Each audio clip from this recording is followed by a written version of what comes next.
Okay, guys. Hi, everybody. Carrie, can you hear me? Yep. All right, Martin, I see you too, buddy. Hope you feel better. Thanks, Jim. Yeah. Sorry, I know you're only like 50 feet away, so that's close enough. Anyway, you guys, thanks to everybody that was here tonight. It looks like the civilians are outnumbered by the police. It makes me feel very safe. It's 7 p.m. It's Tuesday, September 6th, 2022. You're at the Poolesville Town Commissioners meeting. In the meeting room tonight, we have three commissioners, myself, Ed Reed, Jeff Eck, plus Town Attorney Jay Gullo, Town Manager Wade Yost. Joining us via Zoom are Commissioners Martin Radigan and Carrie Cook.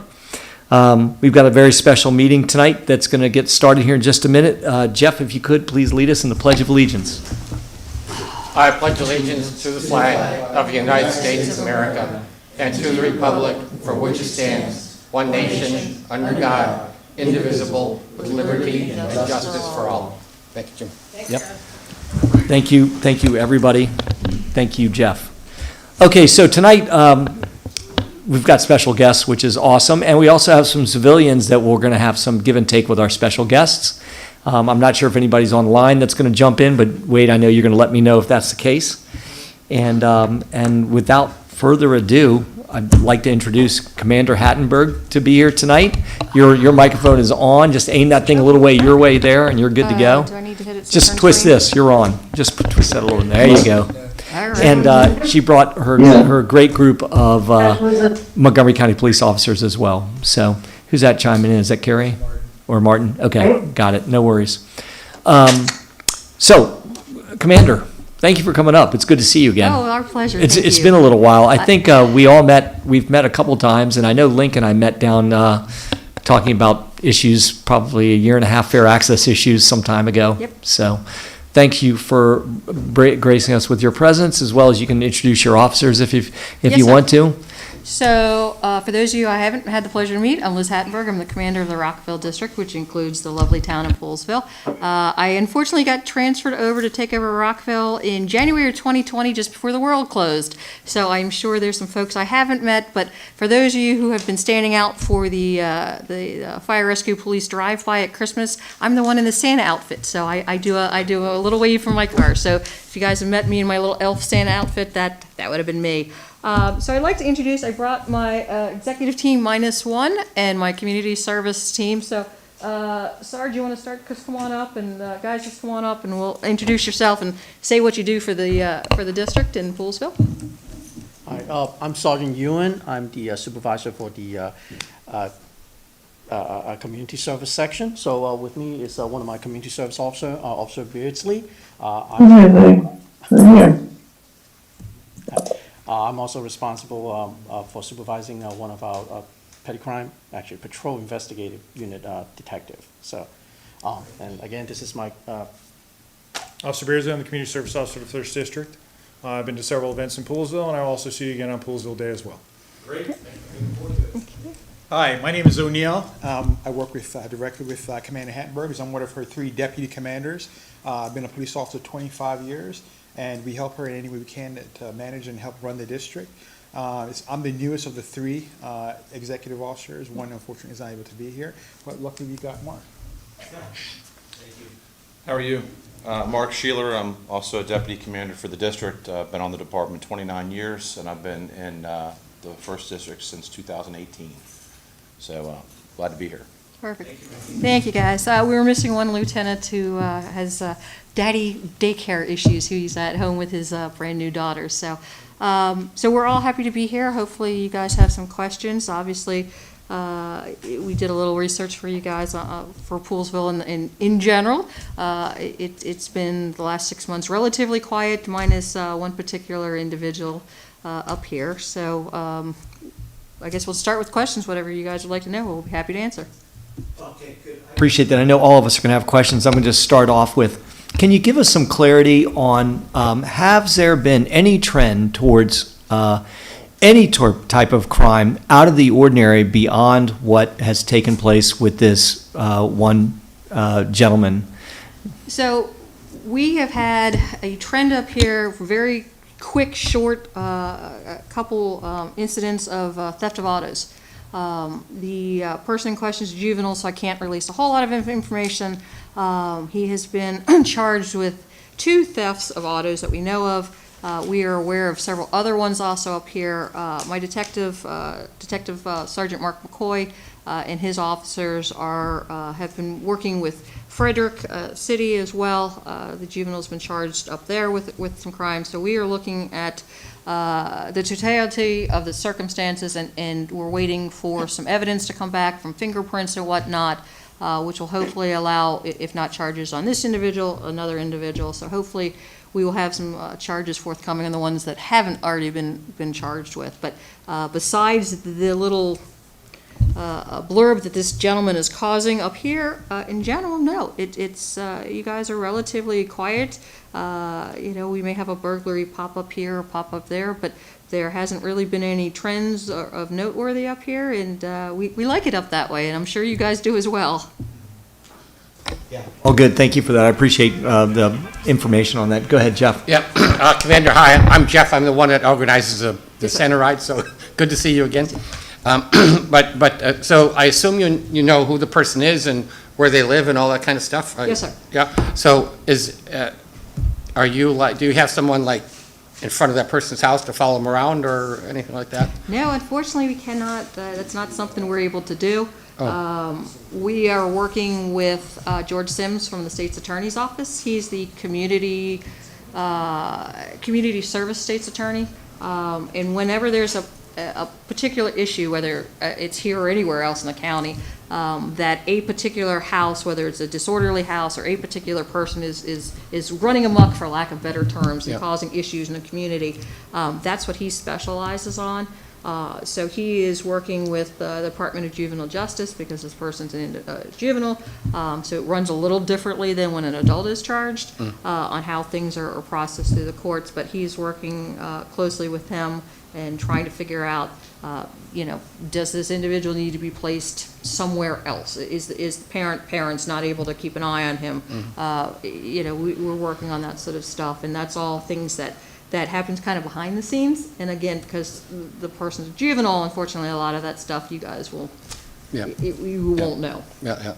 And because you said there's some investigation still happening? Yes, sir. Let's say if the evidence come back and it points at that same person, will that person then kind of be taken out of circulation in some way? It depends on what the charges are. Juvenile charges are different than adults, but yes, what we have to provide for the Department of Juvenile Services is that this particular person, for any crime, has done this one and this one and this one. It's not just a one-off. He didn't just have a bad day.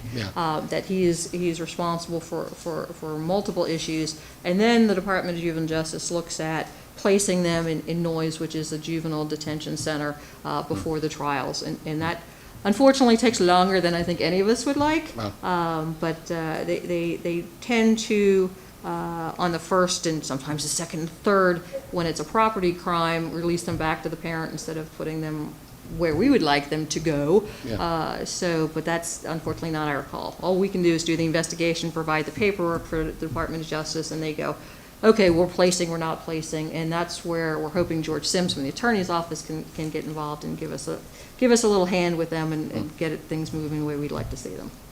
And not too long ago, we had kind of a rash of, I know people use the word tagging. I don't like euphemisms, so I'm going to just say vandalism, spray painting on things. And is that related in any way? Not that I'm aware of. Does anybody know anything? Not aware of. Yeah. Oh, okay. All righty. Usually people tend to stick with their preferred activity. So people who steal cars tend to steal cars. Very rarely do you see them, while I'm stealing a car, I'm going to start tagging. It tends to be different batches of people. Okay, thanks. Well, there's been a lot of chatter on Facebook about, I don't know, a billion different things. Is there something the Poolesville people in Poolesville should watch out for? I would say you guys have the same issue that we have countywide. When it comes to theft from autos, Unfortunately, most of these are not the fast and furious people who know how to hotwire. 90 to 95% of our auto thefts are people who leave the keys in the cars. So if you could get one word out to your citizens, it's please don't put the husband's keys in the wife's car and the wife's car and the crisscrossing, or, oh, I just left my tag out there, because what ends up happening a lot of times is when we see, and it's predominantly kids, going through the cars looking for change or, anything else of any value to steal, it's like Christmas Day for them. They went, yes, we found the key, so now I've got a new ride. They don't know how to hotwire. That's not what they're doing. These are not, international car thieves. But if they find it, they will take it. So, help yourselves by helping us by taking the keys out of the car. Yeah, good point. Thank you. Thank you, Jim. Thank you, officer. Just want to go back to the vandalism and the graffiti, where any updates or how that's coming. Honestly, this is the first I'm hearing of it. I had my crime analyst pull crimes for the last 6 months of what I would call significance, burglaries, robberies, car thefts, that sort of stuff, and it wasn't, there wasn't enough of an issue that it flagged him when he was pulling it. So either we haven't gotten a lot of reports, which happens a lot of times. A lot of people, if it's their personal property, will go and clean it up and never call us, which is fine. They obviously have that right, but for us to follow along, we obviously need people to call and let us know what's happening, so we can follow that trend and go, okay, we've now had 7 reports instead of 1 report. If we could maybe have a follow-up on that, because an officer did come out, and McDonald's was tagged, the store next to McDonald's was tagged, the band shell was tagged, the high school was tagged, the skate park was tagged, the elementary school was tagged, and all the different people were calling them because they were calling town hall. We said, make sure you get a report. So if we could get a follow-up after the meeting, then We can certainly look into that. it was all exact same big letters.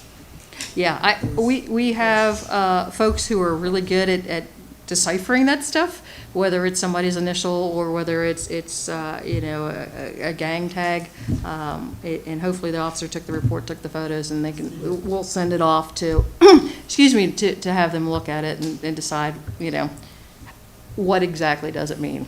Because there's a lot of them. It was a strange one, too. Yeah. Everybody was Googling it to see what. Because I will look at some stuff and I go, how do you get that out? But we have experts they can go, oh, that's this particular group on this corner, and not unfortunately my area of expertise. Because some of it was some symbolism, and then there's some that looks like, when they take the pictures, because in addition to the spots that were just listed, there's another one right behind where the Kajinis and the shopping centers are. On the back, there's Tractor Supply.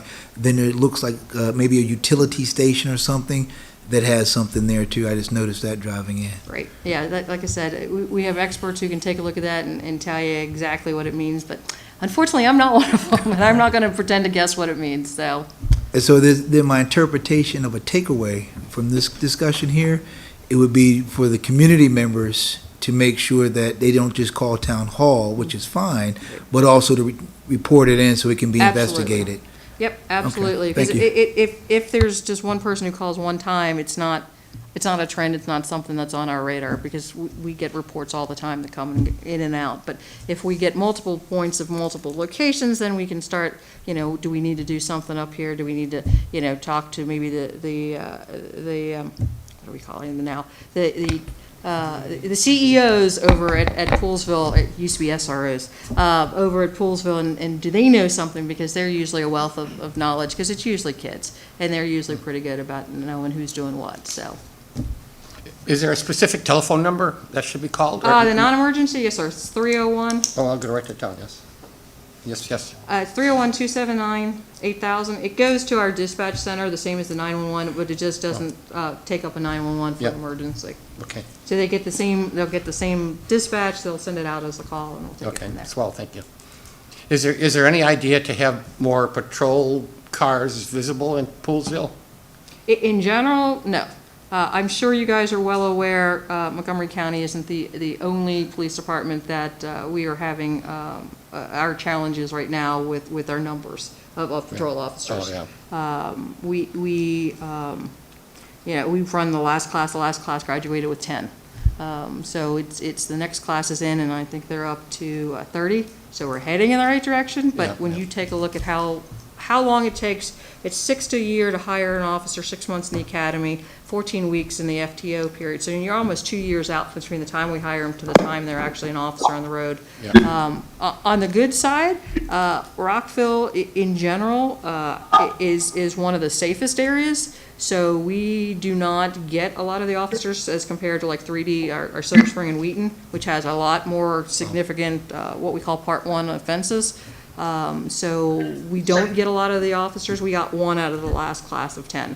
So we don't, unfortunately, we are not running amok with extra officers. So, and our crime area, if you will call it that, is down and around the Rockville Center. So that tends to be where we stick the majority of the officers. Now, obviously, like we'll talk about, you guys have the event coming up with the rodeo this weekend out on 109. We'll talk about in a minute.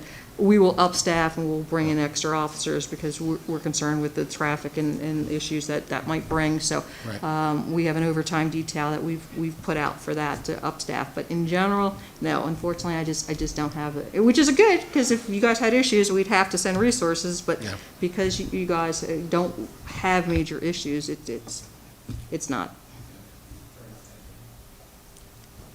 And just one more for me. In terms of, just as Commissioner Eck was talking about this, the Facebook, you see a lot of different thoughts on the social media.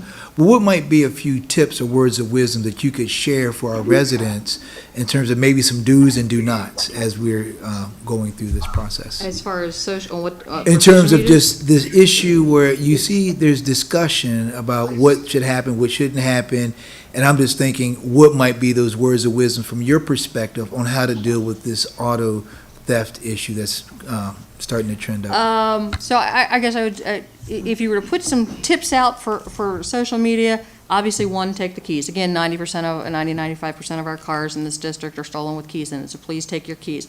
Lock your car. I got it. I will say I live out in a nice quiet horse farm myself, so I have to remind myself to lock the car. These people usually, when we have auto thefts or theft from autos, are not breaking windows. They don't want to be heard. They don't want to be seen. We have lots of Ring videos, which we appreciate, and we will go through neighborhoods if they've been targeted for theft from autos and say, hey, do you have Ring videos? So if people have something, our patrol investigation officer who specializes in theft from autos, we get them often on my 1D Commander email. Hey, I have this video. This looks kind of suspicious. Does this mean anything to you? We love that sort of stuff. We don't have enough people to scrounge through Facebook, so putting it on there doesn't help us. So if you have something, we have a detective bureau in our district who loves that sort of stuff, and they can take it over the internet. You don't have to come in. So if you have videos of something special, but keep your lights on the outdoors. Again, theft from autos and auto theft, people are looking for the dark. They don't want to be seen. They want to get in and get out quietly. So, outdoor lights, whether it's motion detectors or just we keep our house lights on outside all night long. That helps. And help your neighbors out. You guys know it's a tight community. If you know Mr. Smith down the street's gone, drive by and slow and take, hey, his car was there yesterday, it's not today. Did he come home early? What happened? And just keep on, help your neighbors out and keep an eye on what's going on in your neighborhood. That's really the best thing. And share information on Facebook is good, but sharing it with us is obviously more helpful for us to get the detectives heading in the right direction. Carrie and Martin, any commentary?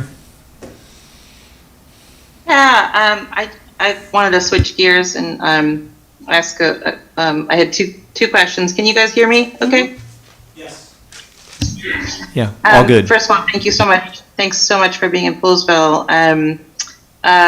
The first thing is a lot of residents approach me about trucks and I guess some cars that have, I don't even know what you call it, like high exhaust.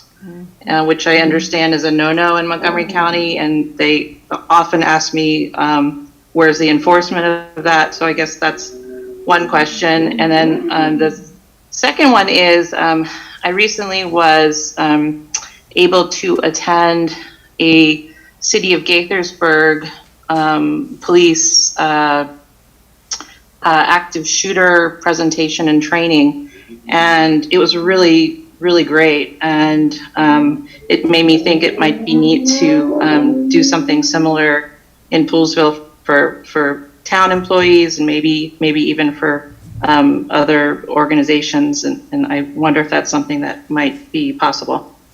Thanks. We'll start with the last one, which is a little easier. Absolutely, we have several officers, myself included, who have the alert craze system, which is a lovely presentation, and we can edit it for different audiences. A couple of years ago, all those high school students had this presentation that was high school geared.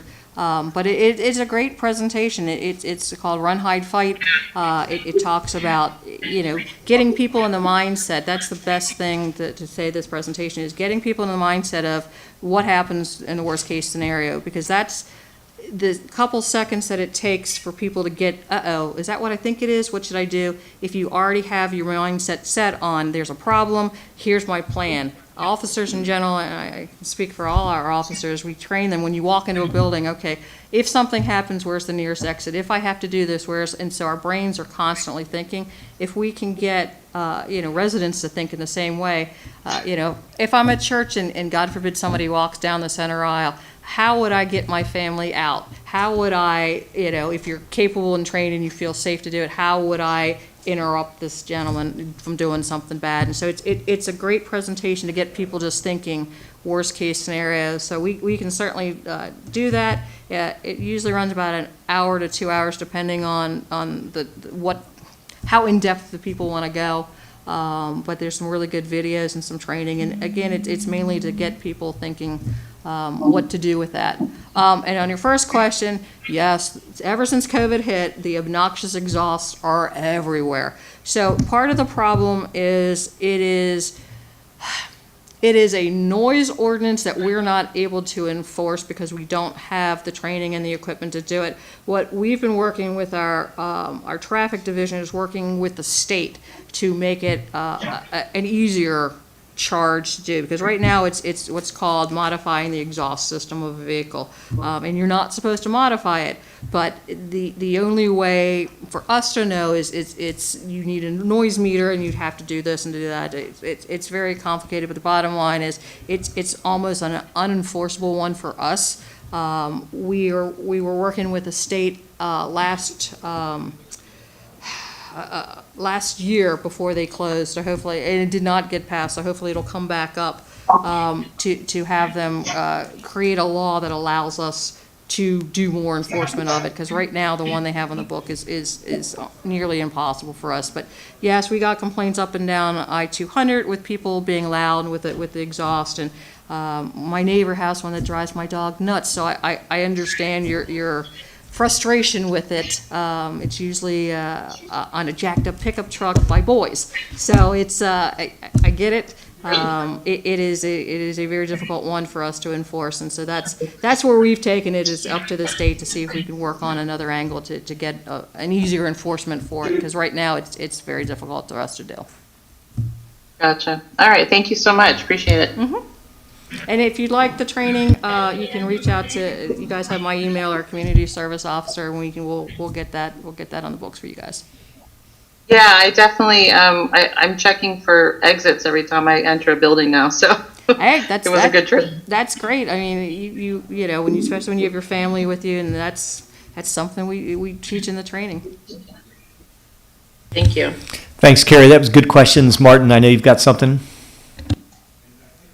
I really don't have anything. I'm kind of feeling under the weather, but I just want to say it's nice to see such a big police presence in Town Hall, and thank you for being here. It's our pleasure. Did you hear that? Sorry. Yeah, we did. We're good. Thanks, Martin. We appreciate that. We appreciate your appreciation. All right, very good. So, audience members, I'm just going to go with, I guess, I got to go with Betty first because she got here first. And then, Jerry, you'll come up next, and then we'll just sweep right across the room if anybody else wants to talk. So, Betty, you don't have to get up. Just tell us who you are and where you live, and then the commander and any of the officers will be glad to have a conversation with you. I'm Betty Retorto, better known as Miss Betty, and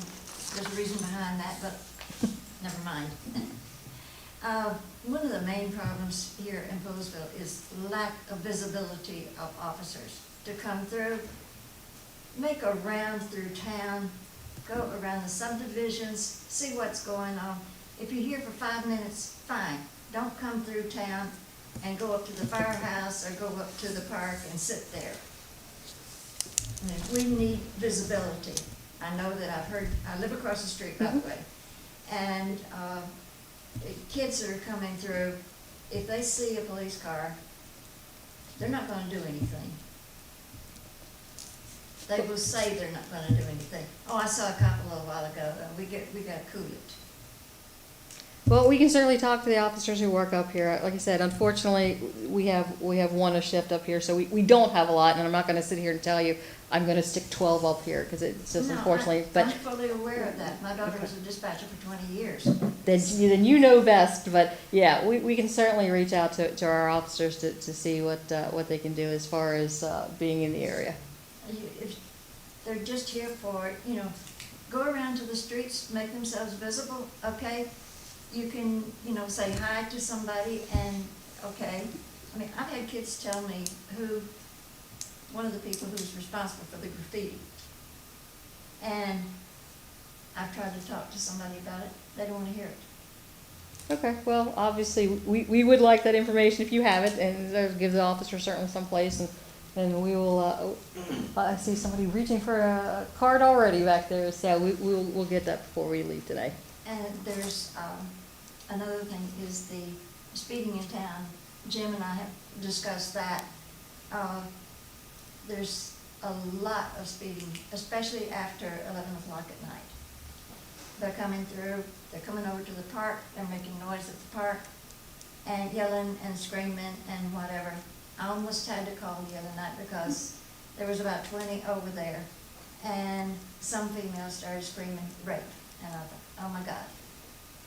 And then some others started giggling, and I thought, no, it's not, so I went back to bed.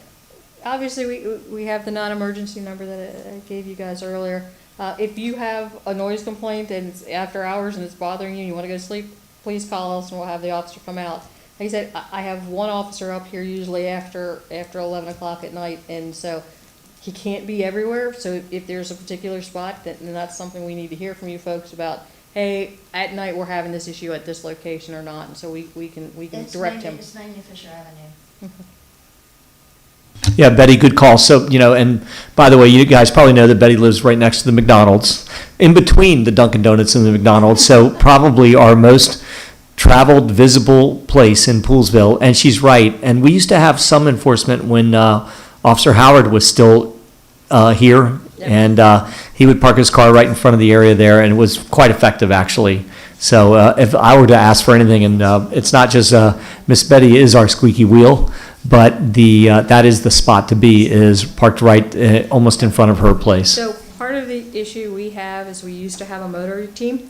About a year ago, they centralized all the motors, and so we get, we get the team that comes through once a month for 1D, and then they go to 2D and 3D, and et cetera, et cetera. So a lot of my traffic enforcement officers don't work for me anymore, so I can't just put people where I used to be able to put my motor team for complaints. So we have one motor officer who works for us instead of a team, and I send him out where I get complaints, so we can certainly add Fisher Avenue on the list. But that's, unfortunately I lost most of my guys last year to the central team, and when they come through, I have a list of places that they hit, but we can certainly add this to their list. I mean, somebody's welcome to sit in put the cruiser in the back of my house and sit on the porch and just observe for 15 minutes to see what's going on. What scares the heck out of me is kids have been walking up and down the street so much. You know, the school started. I've got my sign back up out there, slow down, 25-mile school's on ahead. Thanks, Betty. Very good. And I'm sure the commander's taken your words to heart, and the rest of the guys have all heard this as well. So we have some marching orders from one of our town's most prominent citizens. And as I said, I've walked by her house every day, and it can be frightening at times. So it's right there. Betty, thanks for coming up tonight. Hopefully we'll sleep more soundly, and you know, maybe we'll even hear a siren or two if we can pull some of those guys over and slow things down.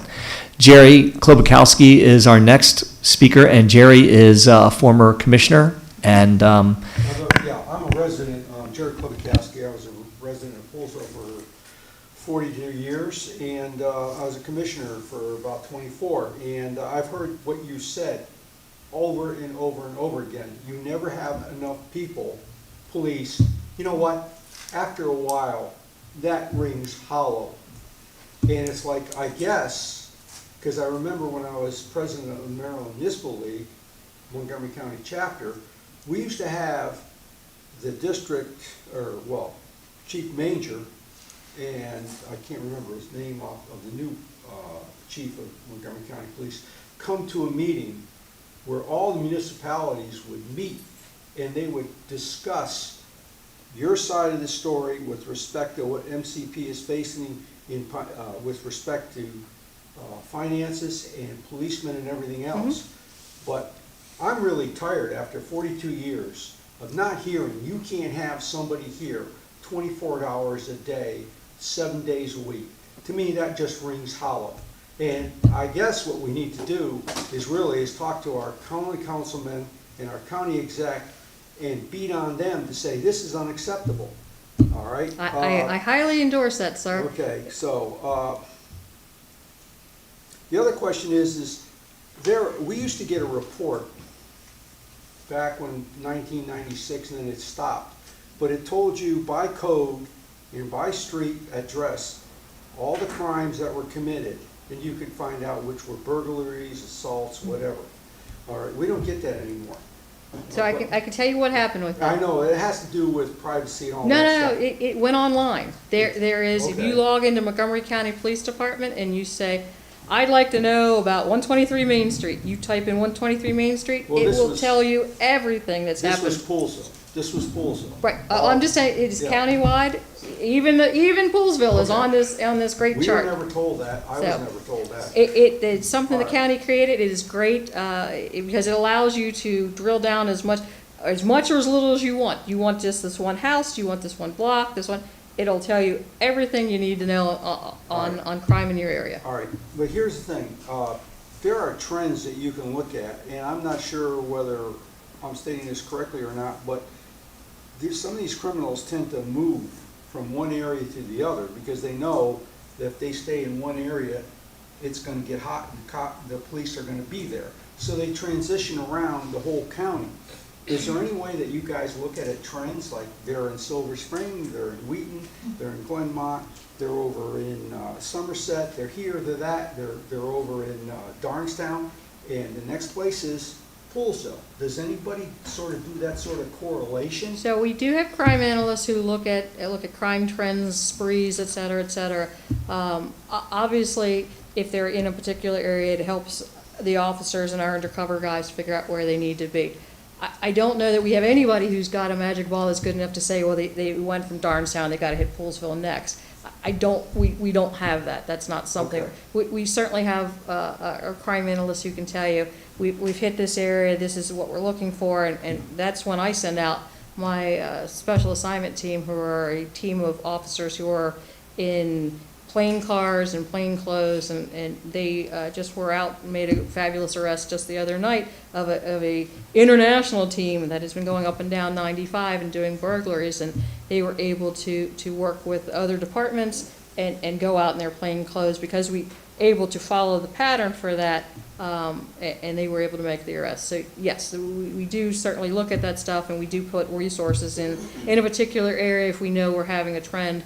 But to guess where the trend may go next, not so much. Okay, because the other thing to do with presence here is community policing, and I thought County Executive Eldridge was into that. In other words, the police just don't patrol 107, and they go into the community, and they see people walking the dogs, and they stop and they talk with the person. They introduce themselves to the person.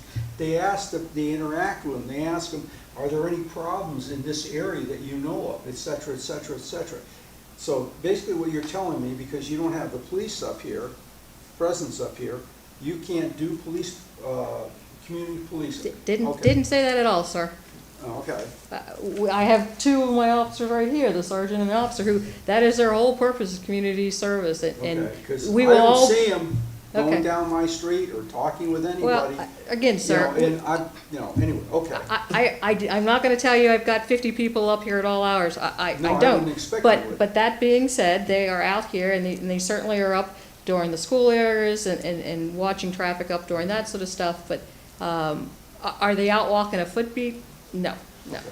Last question, I think. What, the comments about the loud exhausts that are going on, you said there was a proposed law in the We've been working, legislature? yes, we've been working with the Maryland legislation through our traffic team to work on that. It went up last year and did not pass, so I believe they're gonna try to get it when they go back into session this year to get it passed. So there was a proposed law, and it was either in the Senate or the House of Delegates? I don't know how far it got, but we definitely sent information down. We're working with Annapolis to try to get that passed, because it's not just a Montgomery County issue. No, It's the a thing is, statewide thing. Maryland Municipal League, I used to be on the legislative committee, and stuff like that, if they would come up, I'm sure that you would get support from the Maryland Municipal League and all the delegates, with respect to, supporting this sort of legislation. So Right. I don't know whether any of you guys have submitted, and I know that, I think they went out with a request for various types of legislation that should be proposed in the upcoming 2023 legislative committee. So has anybody submitted anything to MML for vetting? Really? Okay.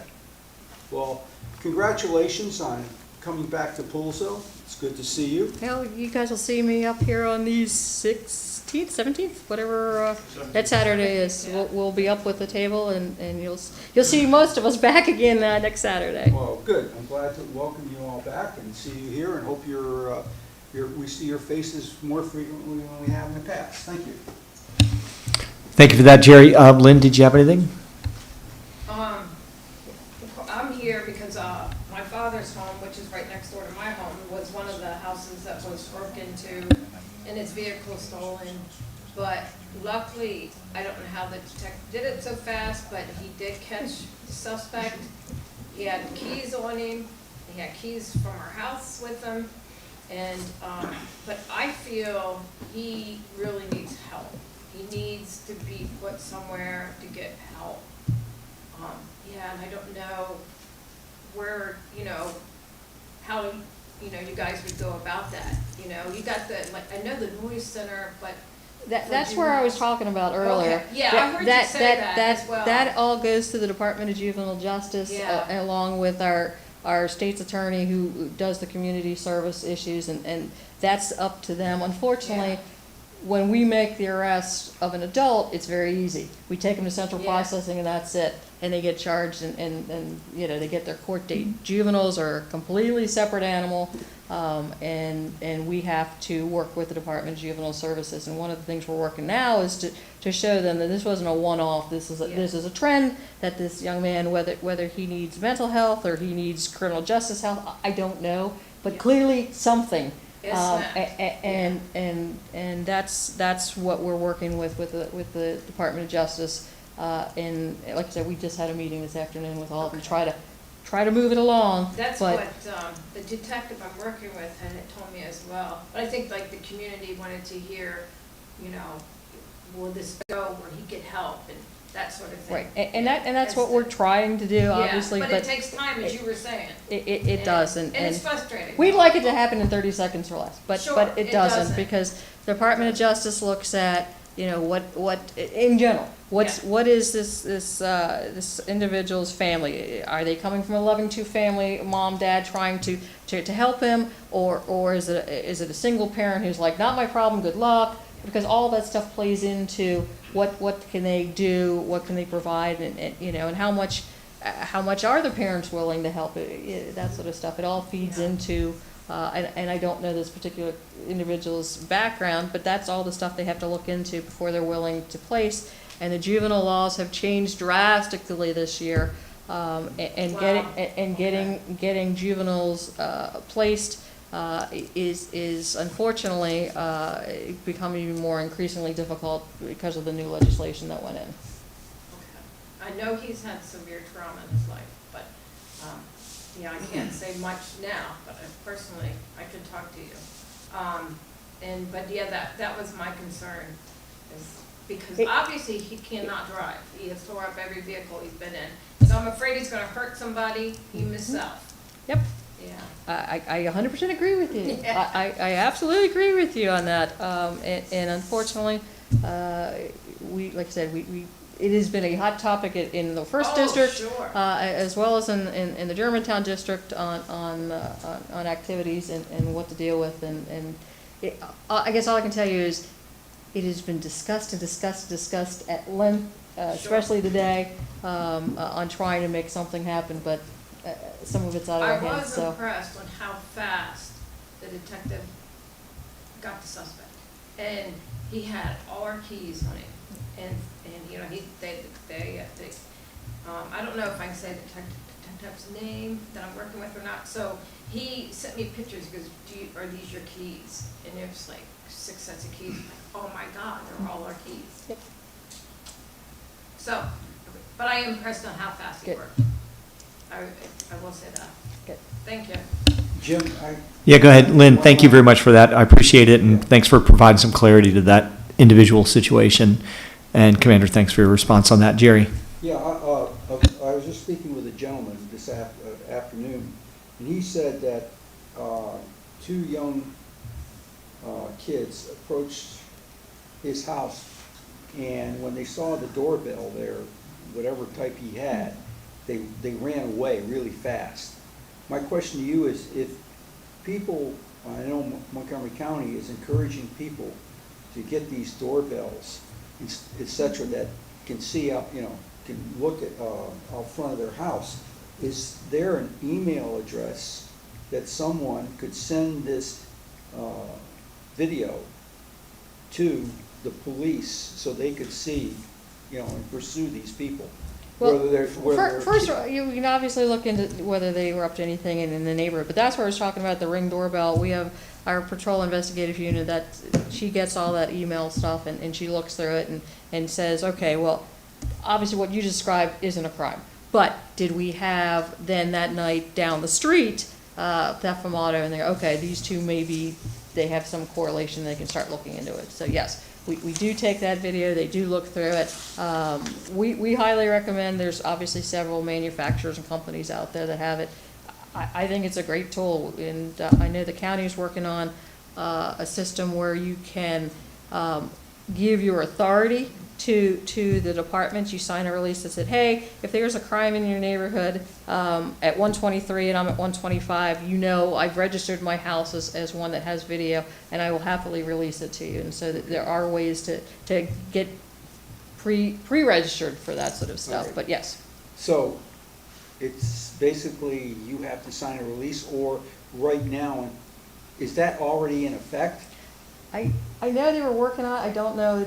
I don't know that it's finished. And if not, then who would they send this? The patrol investigation officer. Yes. Okay. Could you give that information to Mr. Hoeing so he could put it in the Monocacy Monocle so that people know about that? We can certainly get that for him.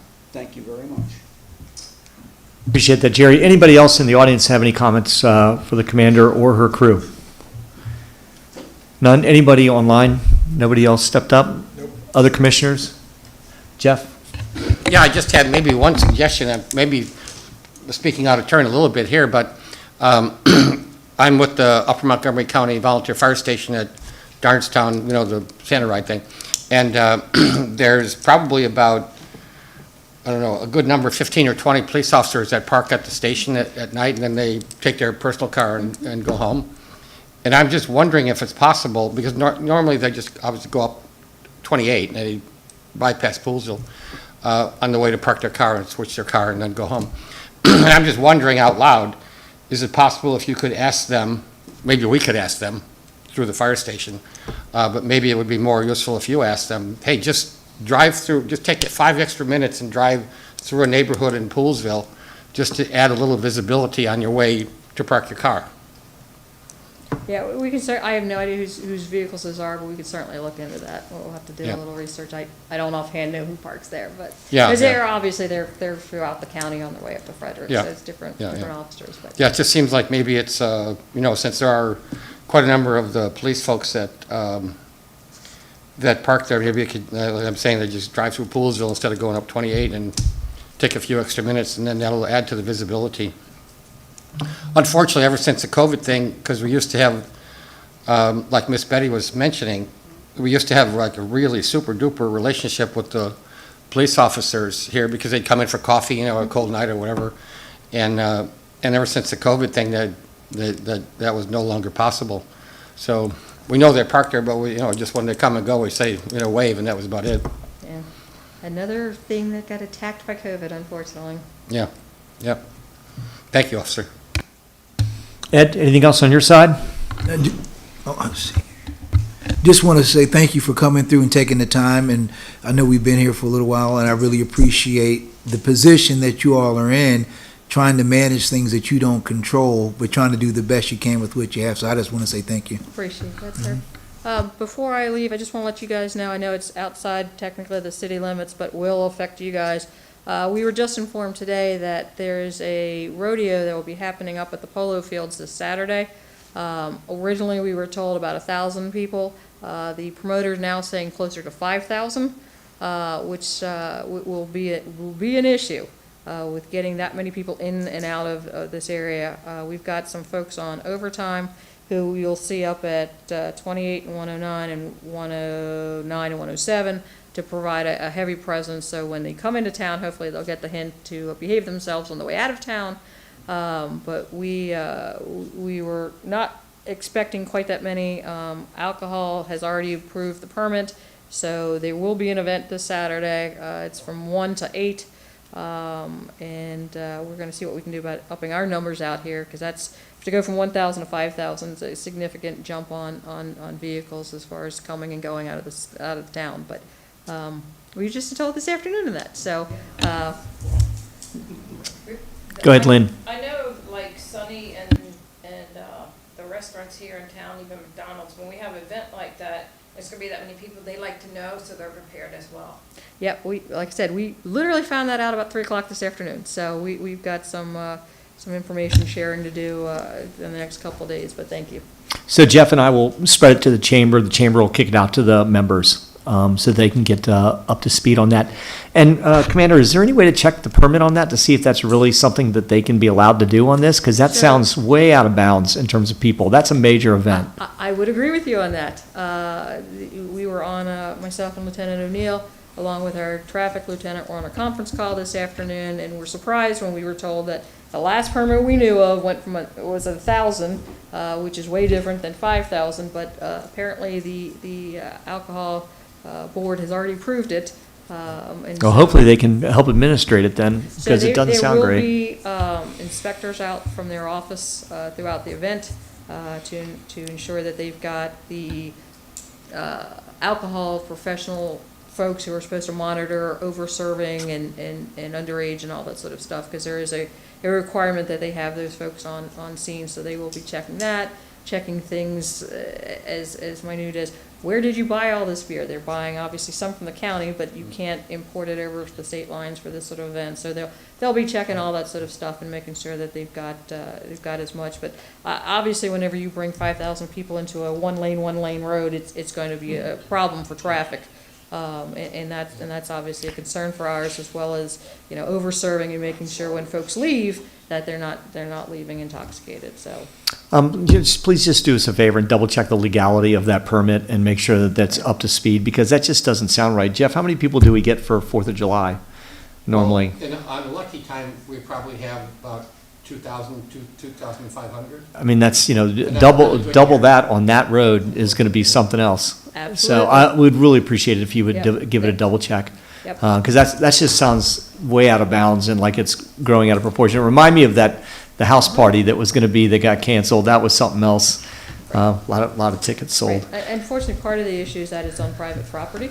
And so. Yeah, but they can only have so many permits per year for events like that. And I know they have to fit a certain permit profile to be able to hold the event. According to our alcohol guys, with our conference call this afternoon, they have it. Now, I will tell you that these folks have been informed. It is a promoter group that is running it, that they have been informed this will be heavily scrutinized. And if they are, we have issues with them afterwards, we have issues during, that they will not be getting any additional ones. So I know they will be highly watched by not just the police department, but the folks that gave the permit, because we are concerned as well. And traffic management shouldn't just fall on the taxpayers. I mean, I would imagine it needs to be on them with private traffic management, I would hope. They are So- supposed to be bringing up to 80 security officers, so we're waiting to hear the final total for that as well. But that was our concern, because it's not just people trickling in all day, it's when the event ends at 8 o'clock. How will you get 5,000 vehicles? Not necessarily 5,000 vehicles, but, you know, even if you put 2 or 3 per car, you do the math, that road was not designed to handle that. And where was the location, officer, of the rodeo? The Polo location off of 109. Where they hold the lacrosse tournaments and soccer tournaments up on 109. Oh, sure, okay, thank you. So again, we'll reach out to our chamber. We appreciate that. We'll try to make the best of it, but if you can really check that, we'd greatly appreciate it. So just to wrap it up, I want to just cover a couple bases. And everybody, I appreciate all the good questions and commentary. Officers, I appreciate everybody being here and listening firsthand about some of the things we have going on. One of the takeaways, I'm getting it, and Commander, you don't have to go any further with this, but I think that it's not thinly veiled. We need to press our elected officials for better police funding, more appropriate police funding. We have to be able to get our numbers up. We have to pay our officers more. We have to have all those pieces in place so that Montgomery County can have the workforce and the police force that we've actually had in the past, and then can hopefully be able to function in the future. Because Jerry's right, you get tired of hearing like, we can't do it, we don't have the funding, we don't know about that. We're trying the best we can. We only had 10 people at the one class, which, there's so many people that watch those class. I've heard wild reports of, that there was 10, they went down to 9, but they took somebody back. And, I know that it's really difficult getting your numbers. So we need to support those elected officials that support our police. And I've heard that from a lot of people over the last couple of days. The same officials need to be lobbied for handling situations like the one that we've been talking about from a county prosecutor standpoint, and for how things get handled. I know it's difficult. It doesn't make people feel good. I happen to be with Lynn, where I think that, that this guy needs help. And there's obviously, hundreds of kids like him. But at the same time, we still cannot be, susceptible to crime. So to everybody that's listening out there, I wrote it on Facebook. We all know what we have to do. Take your keys out of your car, lock up your car, bring your keys inside your house. Thank you. And do that religiously, and that's going to help a lot. Lock your own house doors too, because you could just, half the house in Poolsville, you can walk in the door and then grab the keys. So let's make sure we lock up everybody and do that. We have to do it as soon as as much as we can every night. Last but not least on it, I do appreciate, and there's so a couple of the people that chimed in on Facebook and in various places texted me today, sent me Facebook messages, etc. It would be helpful, and Officer Beardsley, I know this falls probably a little more in your hands, but if there were trends, or if there was something, I do not want Town Hall to be like a clearinghouse for like police activity and crime trends. That's not, we're all volunteers, we run a town, we rely on you guys for the police force. Thank you for everything that you give us. But if there were trends, or if there was something that we could hear, or you were able to let us know that you see something going on, I mean, we do have effective means of communicating with our residents. And if there was something out there, I'm not saying that there is, but it is not a coincidence that we did have our playground, one of our primary, most expensive playgrounds got burned down to the ground. We had graffiti tagging going on in various places all over. We're still figuring out how to deal with it on the skate park. It might turn into an artist's bowl. Who knows? Probably will. And then we had this recent spate of car thefts, which I'm thinking is 3 cars total. And we've had all kinds of rumors about there being 8 or 9 cars that were stolen. I'm not asking you to recite any history on that. It's 5, it's the number I recall. But Okay. And I realize we pale in comparison to other jurisdictions, but at the same time, as much attention as you can give to it, we greatly appreciate it. And also, too, Officer Beardsley, Commander Hattenberg, if you see a trend or see something coming up, one of the great things about this town is we're really mobile and we're really communicative. So we do have an opportunity, just like I said, we're going to talk to the Chamber of Commerce, and the Chamber is going to tell our businesses to load up because of this rodeo. So the same thing can happen with us, with our, and I'm not, as I said, the town is not the clearinghouse, but our Facebook pages are, and the amount of time that our residents spend talking. I mean, you know, we're smaller and tighter than Damascus. We're obviously smaller and tighter than Rockville and other jurisdictions. So it's really amazing how much communication can take place inside the town. And also just as much to take care of the rumors, to cancel the rumors out. So we've had a little bad spate of things going on, and we realize this can be a result of COVID and other activities. We know that this is some of the offshoot of some very tough times. But anything you can do to give us in terms of trends or communication, Wade is our starting point, and then he can filter back down through the commissioners. And we want to be on your side, and we also want to be on the safe side for our residents too. So we appreciate the teamwork, because that's the only way. It can't be you guys doing it. It can't be us doing it. As we said, there's not enough of us, and there's clearly not enough of you guys. And so the more we can get out and hear back from residents, the better. Thank you for that. And we it would be nice not to have to need your help. And we know it doesn't compare to other places. But as Jerry said, that we've stopped making that argument a long time ago. We count just as much as everybody else does, and our residents' safety matters just as much as everybody else does. So, anybody else for these guys? And so just thinking about how we can help with the intervention, I'm thinking about the prevention. So I would just say, if you hear of any grant opportunities for youth mentoring or youth programs, things like that, if you happen to hear of something, that'd be great. Maybe Officer Beasley just to share that information. Hey, there's some opportunities, because sometimes Poolsville might not be the first place that comes to mind to say, hey, let's invest in youth programs, but we still have youth who don't really have a lot to do. And so if you hear something like that, that would be good, because I know some folks in the community who want to do some youth mentoring work. And so we could look at that prevention. We got to deal with the intervention, but also looking at the prevention for some of the kids who could be on the line going one way or the other. Very good. Okay. Thanks, Ed. Good point. Anybody else? Anything else? Any other commentary? Jay, any advice from the attorney to advising the police force how to police? Oh, okay. Got it. I thought so too. Okay, very good. You guys, you don't have to stay. Thank you so much for coming tonight. We appreciate it. Well, it was great seeing everybody. Saturday a week. Yeah, we'll be here. And maybe this Saturday too, it sounds like.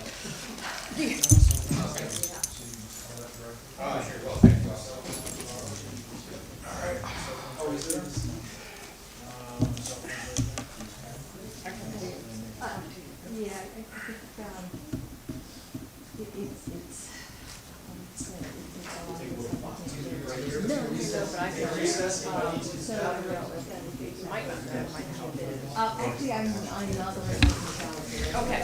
We'll resume the meeting in a couple minutes. That's my detectives. They showed me what they said we would have done, we had to forward it to them.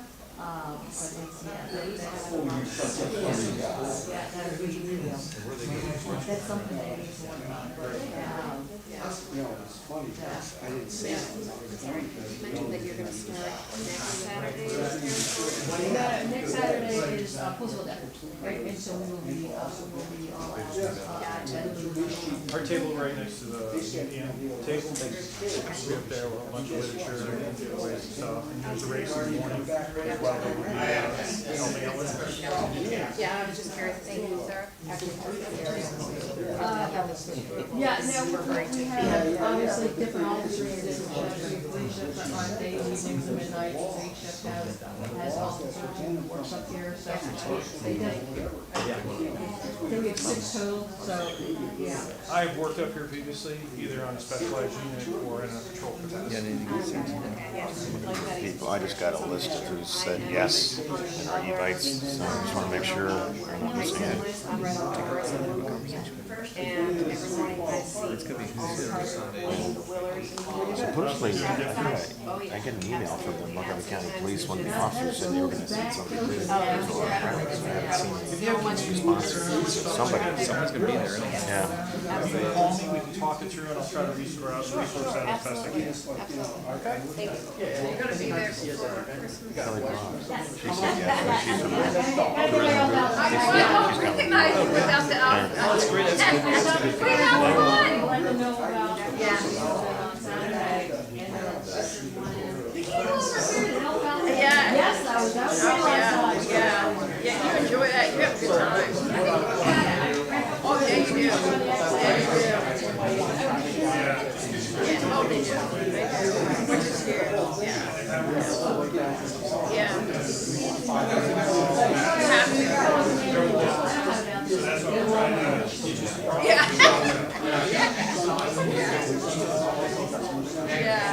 Oh, she they sent to us when we do the Santa rhyme. Oh, this is, yeah, this is really good. And they love it. They love it. Yeah, yeah. I think Andy should have your dad with you this year. Oh, for him like that. All right, I'll see ya.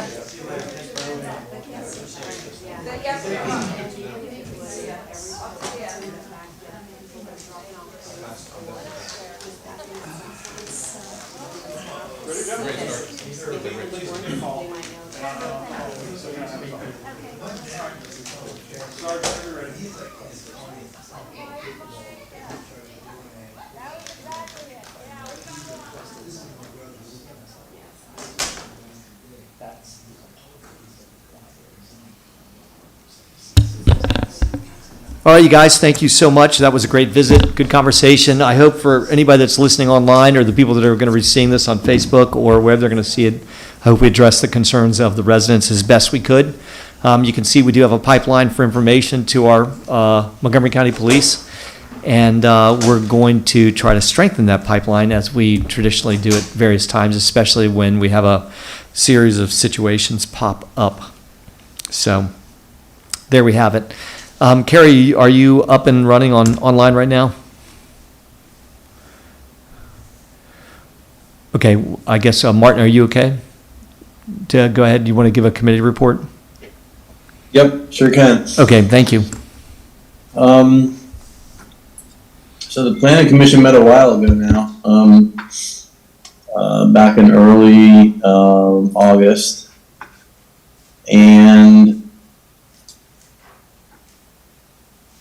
we talked about the chicken ordinance, and in the end, it was a unanimous decision to ask staff to research that, to come up with some proposed rules that would, then be tweaked and discussed, and then maybe eventually sent to you guys if it's appropriate, or to us guys, I guess I should say. We talked about the food truck ordinance, which we will discuss today, and a lot of thought went into that over the course of several meetings, and I think that it's a good ordinance. And then we talked about the comprehensive plan and the schedule, the tentative schedule, and we're looking at like next March or April having something hopefully almost ready, and public comments and a public hearing.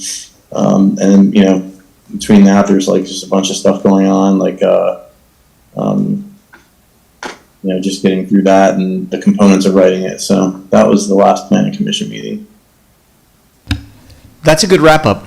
I appreciate that. I know you're doing double duty tonight, so thank you for that. And sure. And do any of the commissioners have any questions for Martin on that? No, I appreciate that. It was very good, very comprehensive. Jeff, I'm going to go to you next for Parks, Recreation, and Streets. Thank you. Should I make announcements or just do parks? We're actually no. If you want to do Parks and that too, that's fine too. I wasn't going to. You can do them both. Okay. I was just going to There's try to gonna- keep it moving. I'll go quickly. There'll be a Civil War medicine presentation. I'm sure this is going to be very interesting. And that's going to take place on September the 27th at 7 o'clock. The location is the Poolsville Presbyterian Church at 17,800 Elgin Road. And I've seen a presentation similar to that before, and I'll just say it's quite interesting. There'll also be historic ag reserve properties discussion with Kenny Scholes. That takes place on September the 22nd at 7 p.m. You can register on the Poolsville Seniors website. I believe this is by Zoom because it didn't mention a particular location. The John Pool House will be open to the public on several dates. Several dates in September, the 10th and the 17th, October the 1st and the 15th, and then again in November. And the Historic Medley District welcomes you to visit the John Pool House on those dates. There will be a pig roast and line dancing on October the 15th, and this is going to be at the Gothic Dairy Barn at Linden Farm on Martinsburg Road. And the date is October the 15th from 6 until 10 p.m. That sounds like a great time. The fire department is having its pork and beef sale this Saturday and September the 10th, starting at 11 a.m. And please come early because it sells out quickly. And those are my announcements. Now I'll mention what the Parks Board is doing. The Parks Board, so I had provided, thanks to Wade, the policy for naming of streets. And so the Parks Board is going to be considering street names for the fish pool, which is also the Willard property over here. And then in addition to that, there'll be a discussion or a presentation on the adult climbing wall. I think the word should actually be a bouldering. We did change that today. Oh, you did, thank you. Yeah, bouldering, and that's, bouldering is different from climbing wall. Climbing wall, of course, it goes straight up. And you also have belay lines. Belay lines are like safety lines attached to a harness. The climbers would wear a harness. On a bouldering park, it's a very large, looks like a giant boulder, but of course it's man-made. And it has different opportunities for placing handholds and footholds and stuff like that, so you can climb up the boulder and then go on to the top. So there'll be that will be discussed. Also pickleball at Stevens Park, and then there's a young gentleman named Jason Woodman who's going to present a project opportunity for his Eagle Scouts. So that's actually tomorrow, September the 7th at 7 o'clock. So thank you, Jim. Great, thank Can you. I just add one thing? Yeah, go ahead, Jeff. Martin. I keep hearing this referred to as an adult climbing wall, and this is one of the things that I kind of have been trying to champion. This is not the thing I'm envisioning is not an adult climbing wall at all. It's a climbing wall for all ages, from 3-year-olds to adults. And it's something that I envisioned. As great as our tot lots are, there's not a lot for the kids to grow into as they age a little bit. You have the skate park, maybe some pickleball, but I was envisioning this as something that the kids can grow into, get started on. It's productive, it's exercise, it's outside. So yeah, it's an all ages bouldering park is what I was envisioning, and I think that's what people were writing in about as well. Yes, and just to be really clear, it's a bouldering park, not a climbing wall, which are two very different things. But thank you, Martin. Thank you, Jim. Thanks, Ed. Thanks, Jeff. Ed, if you could, please, sorry, I'm just switching around here. Ed, if you could give us announcements as well as Sustainable Poolsville. Sure, let's start with announcements, a couple of them. Poolsville Baptist Church on Saturday, that's the 10th of this month, at 5 o'clock, they're going to have game night. They're going to have youth basketball and game night. And then they're also on October 1st, they're doing something called Rise Against Hunger from 10 a.m. to 1 p.m. And you could go to their Poolsville Baptist Church website to learn more about both events. So those are two announcements. Another announcement of Chuck Copeland. He's doing much better from the time that he had his accident, and so I just wanted to share that because he's a strong member of the community. And then in terms of the Sustainable Poolsville Committee, I wasn't able to attend the meeting. However, I do have take some notes from that meeting. It was on the 24th. One piece is that the committee had submitted a list of recommendations to the planning committee for the comprehensive plan. If someone would like to learn more about, there's a long list. I know you probably can't read all this on this page. Nevertheless, they made 7 recommendations to the planning board for consideration in the comprehensive plan review. Feel free to contact me or one of the members of the Sustainable Poolsville Committee for more details on that. But we want to let it take its course, not coming to the commissioners for discussion, but it could go to the planning board for their discussion first. And then it's, the other thing that's in discussion is really re-examining the recycling from one stream to two stream. And so right now, they're just looking at examining how that's operating right now. And then moving forward, there'll be some recommendations. It may or may not be, but it's being examined. Then the next meeting is on the 28th. That's it. I mean, I look forward to Sustainable Poolsville helping give us some good contribution regarding, what's going to happen next, because all of our residents enjoy talking about our trash service, which it would be nice if the discussion just wasn't there because they were doing such a great job. But this is all going to be part of the mix on the next trash contract. So any expertise that we can get from that group would be helpful. We also have our trash survey that we did last year that's going to help weigh in on some of this too. So, and we should actually, maybe Sustainable Poolsville should get the results of that trash survey if you guys don't have them already, so that they can help tailor their a little bit of their thought process. Just jumping in there. Yeah. Wade, if you could share that with Donald Street, that would be great. I will, I'm not going to share that list, I've not seen that either. Okay, I'll give you my copy of that. That's just a draft anyway, right? Right, it's a draft. Yeah. And then the other part is the new members that we got on that committee, they hit the ground running. And so I'm paying attention to the activity. So I thought it was a good move for those 3 who recently joined. Oh, great. Good deal. That's what we like to hear. All right, sir, anything else? Nope. Very good. Carrie, can you give us announcements and then your committee presentation?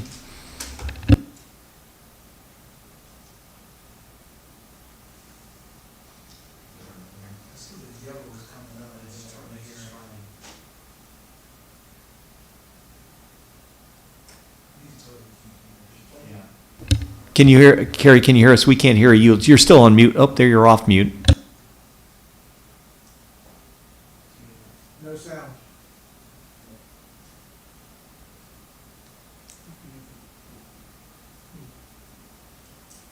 Hey, Carrie, if you can hear me, call me up on my cell phone and I'll put you on my microphone if you want.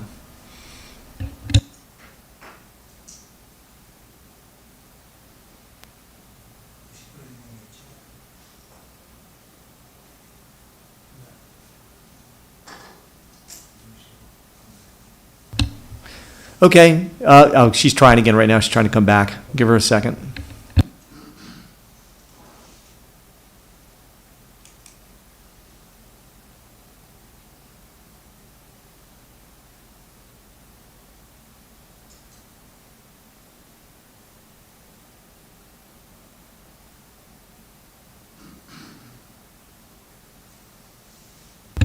Okay, well, if you'll keep trying to get her back in, and hopefully she'll chime in. And again, if you can hear me, oh, good, here she comes. Good.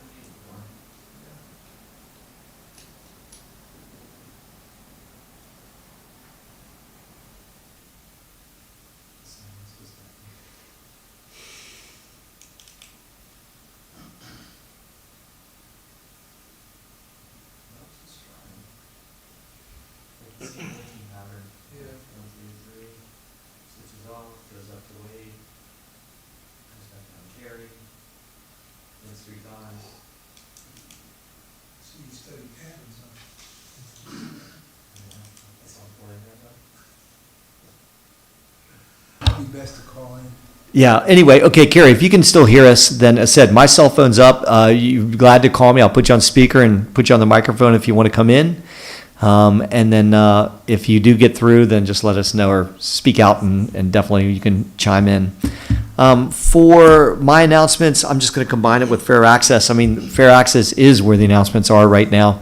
We have our breakfast coming up on Poolsville Day, which is turning out to be potentially the largest gathering of Montgomery County and state officials and state candidates anywhere in the state anytime in the last year. So this is going to be an unbelievable event. They're all coming to Poolsville. Thanks to Link in the audience, we've got an unbelievable program set up, and you guys will just have to be there. So it's all hands on deck for all the commissioners. Your job is to schmooze and be a part of the whole mix with our all the people there. There's going to be they'll be talking amongst themselves, but we need them to talk to us too. We've got a great program. It's going to be short and sweet. Got a lot of ground to cover with them in a short period of time, but we're going to do it. We've got some great speakers. Again, it's a who's who. Everybody from council members, county executive Elrich, council members outgoing and incoming, Greg Wims, Lieutenant Governor candidate Aruna Miller, potentially Governor candidate Wes Moore, Gabe Albernaz, Marilyn Balcom, who's running for the Democratic position here. I believe, is Dan Kuda coming? Dan Kuda is going to be there, so opposing Marilyn. And Reardon Sullivan opposing Mark. And Reardon Sullivan opposing Mark, right? Yeah. So we've got a volatile mix of people that are coming to the Poolsville Day breakfast, which is going to be a lot of fun. And it said everybody that's anybody is going to be there. Did Lorianne respond? Yes. Yeah. So it's actually, I'm not going to say too many to mention, but between all the candidates elected and then candidates that are going to be, that already run their primary, but then are going up against in November. So it's going to be amazing. All of our delegation, BOE members, thank you. Good job, Ed. I just keep whispering in my ear. BOE members, I mean, it really is going to be a great group. Is Carruthers going to be there too as the principal? Do we know if he's coming? He hasn't responded yes yet. So. Okay, got to bug him. But everybody that you saw that was up taking credit for the new high school when we were doing that, they're going to be here. And yes, and one that deserves a lot of credit, Monifa McKnight, the school superintendent, will be there. One of you two guys has to be standing next to me when I'm calling out all the people, so I remember everybody. But I'll get them. I know who they are. So anyway, we have a great group coming, and it's going to be action-packed. First thing in the morning, all those people are going to be a part of the Poolsville Day Parade, it looks like, too. We have a chance to have this be one of the biggest Poolsville Day advocacy days, as well as Poolsville Day events, and it's all thanks again. Link's done an unbelievable job. The Fair Access Committee, we meet again this Thursday to talk about our individual roles, but it's going to be a busy morning, and all hands on deck. Again, to the commissioners, your job will be to schmooze and step in wherever we need you to. I know you'll be ready for that, and we're looking forward to it. Also on Poolsville Day, Fair Access is going to be holding a health fair right in this very room. And this is something that was created through WUMCO. It's going to be an amazing event where we're bringing in healthcare providers that are going to be doing screenings on site for Poolsville and area county residents. Whoever comes in will have the chance to be screened here and potentially recommended for future medical care and provide avenues for that medical care. So this is we know it's Poolsville Day and it's going to be a busy day, right? Everybody's going to be here. Parking's going to be an issue.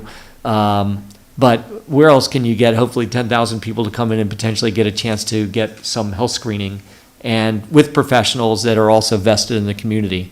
So that's our game plan for all day Saturday here in this room.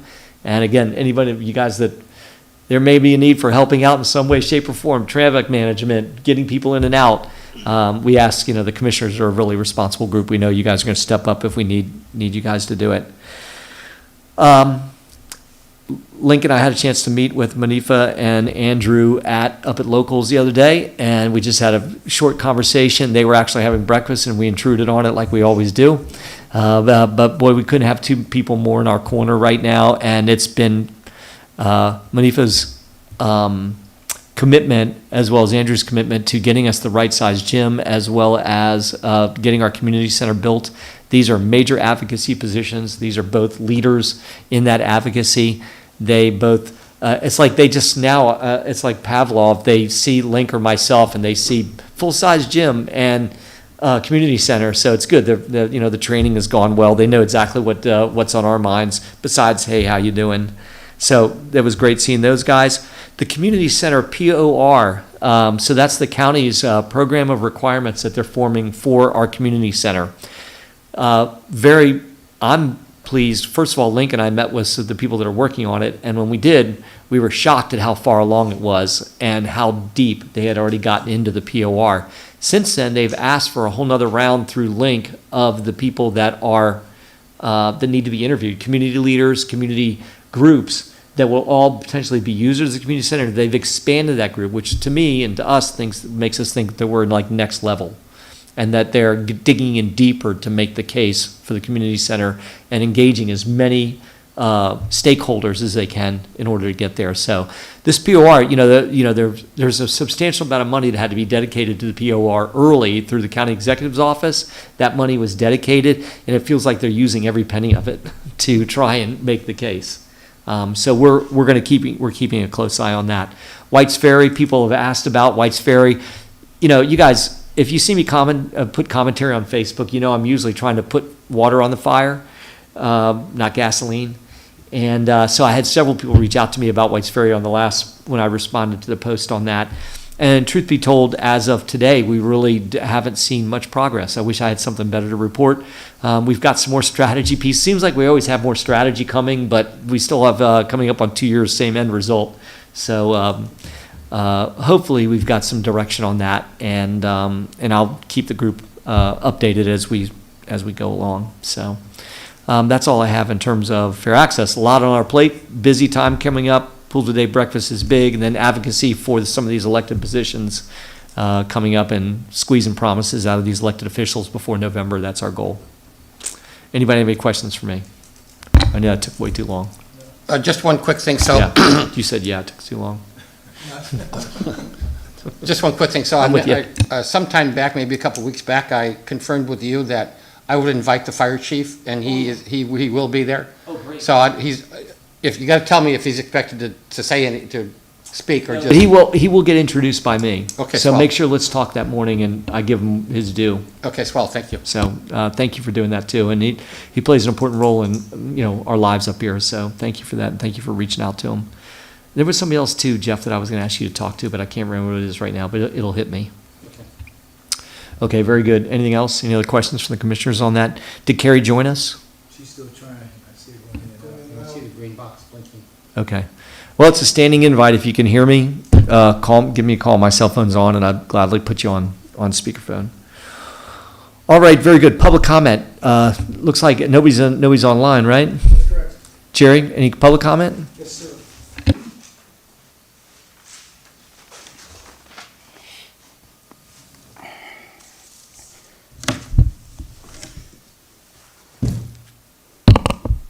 Jerry Klebakowski, 17300 Fletchall Road, Poolsville, Maryland.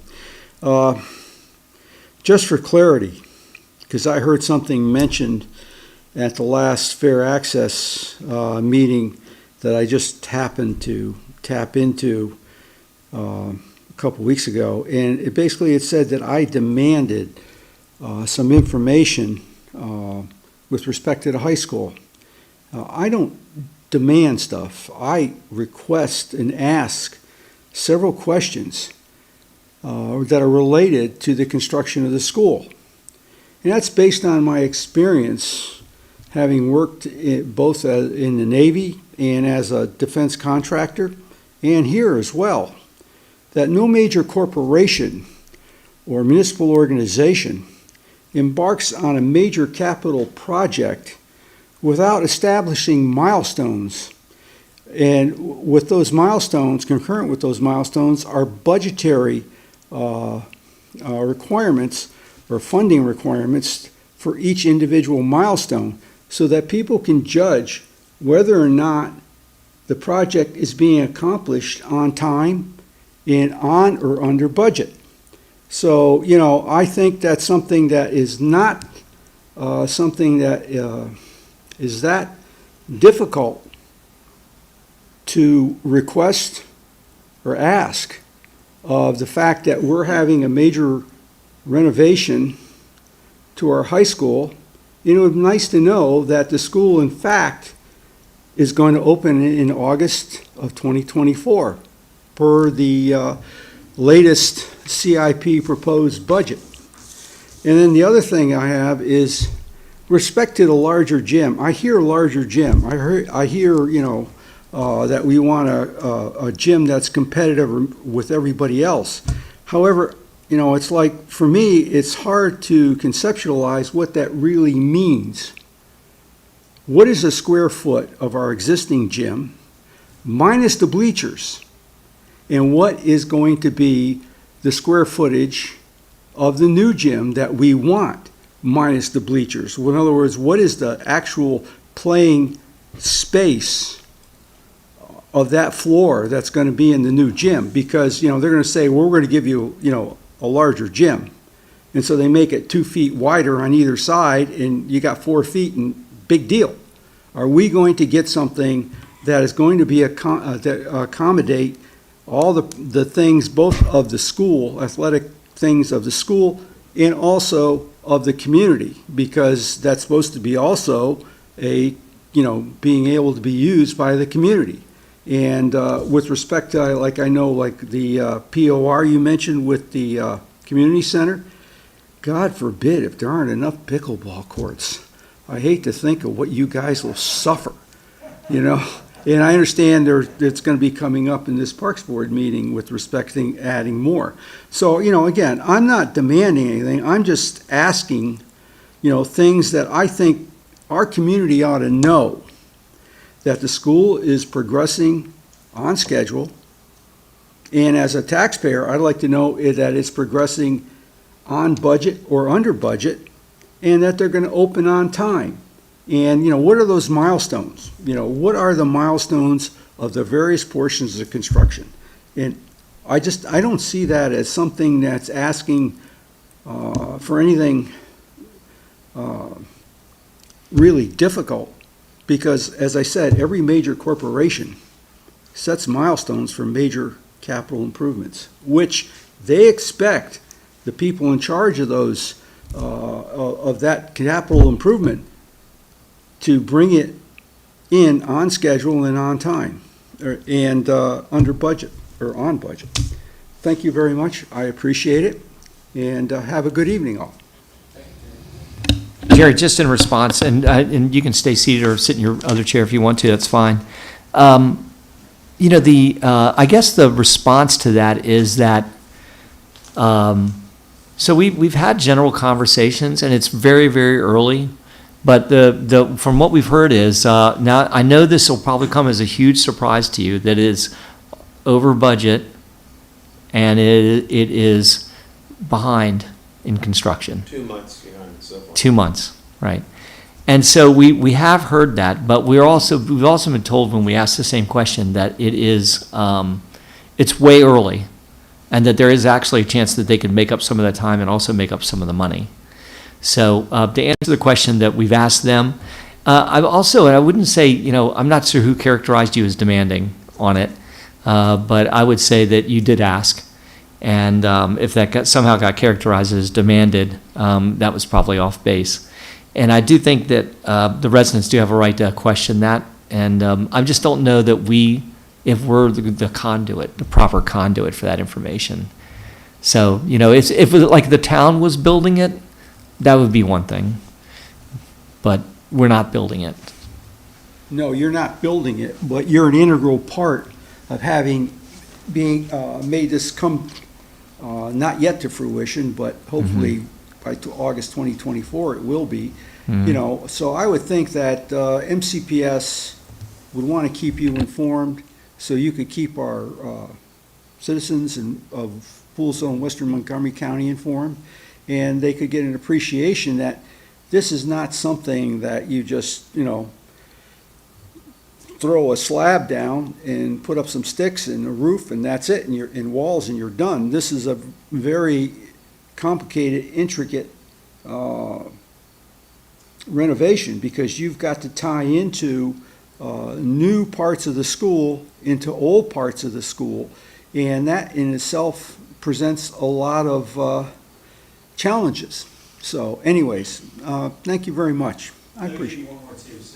For just on the subject, so the bleachers, one thing and a point, I'm really glad you brought it up, because the claim for the size of the gym is not really, like, you can't, in our minds, we don't say it's the space for the activity minus the bleachers, because having the expanded bleachers, which we know is one of the goals, right, is to be able to seat more than 405 people. The goal for the gym is to have it be what they call a 3-place gym. Right now, we're a 2-place where we have one full court, but then we have just 2 other courts that run the other direction. And the goal is to not have it be 2, but to have it to be 3. And whenever they do 3, that means that you have increased bleacher depth, you have much more playing surface. It's not just a square footage thing, because the square footage of the playing surfaces is really what is the playing surface size of the 3 essentially half court, but they're not half court size gyms, court playing surfaces. So the goal is to have a 3-place, which will yield bigger bleachers and better ingress egress, more room between the sidelines and the bleachers themselves. And actually, Link and I got an update, which was really kind of a odd update on how the gym spacing was going to look like. So we've asked them for more details before we go off on trying to make sure that we're doing it. Link, did you want to add to that at all? We didn't want to do anything with it, Jared, because it actually raises more questions than it answers. So Yeah. we wanted to make sure it is a drawing, and it shows you it in perspective to the old gym, and it has a legend. But unfortunately, if you don't know the size of the paper you started with, it's hard to use the legend. So we're going back to Seth to say, okay, that's fine, but we also need to know the actual dimensions of this gym. Well, I guess in a way, it'd be nice to know what would be the optimum size that we're requesting, or, and versus what we're having. And maybe it would get people, fill them with over anticipation, because if they got a foot or 2 less, it would upset them. But at the same token, if they didn't get what you guys were proposing or were hoping for, I think maybe you'd have Patton's Army marching down to the Board of Ed and the County Council very quickly and demanding that we get something that is, worthy of our area. We've gotten feedback from the most important elected officials and the supporters that they know exactly what we're looking for in terms of gym size. And to do anything less, we're not ready to storm the castle just yet. No, I understand But we that, want to have, but, but we want to give them the chance to make sure they do it the right way. And it is pretty clear cut what is the right way. The gym gets turned on its side. It runs lengthwise in a different direction than it runs right now. And the building gets pushed out to the side where there is nothing at that point that's supposed to be built there. So we do have a very set, regimented idea of what we're looking for, and that's, I don't think we're going to settle for anything less. Right. And if you go by the school today too, you guys can look, the concrete's been poured for the expansion of the school on the auditorium side, and that's pretty impressive how far out they're going to push that school closer to West Willard and Wooten. So go by there and check that out. They did some framing today.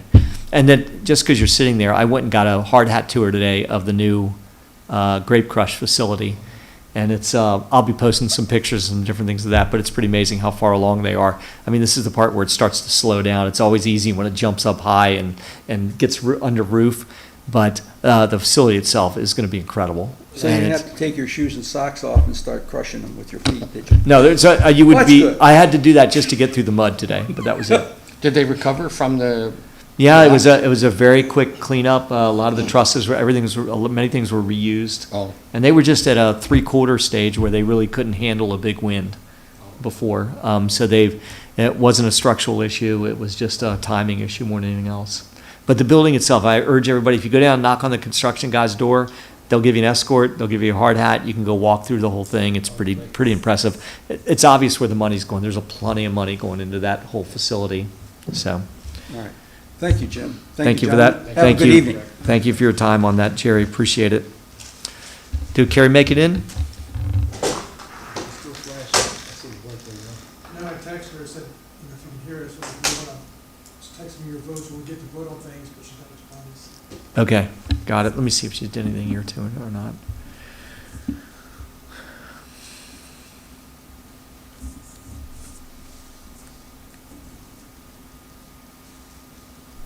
nothing for me here. Yeah, okay. Anybody else? No?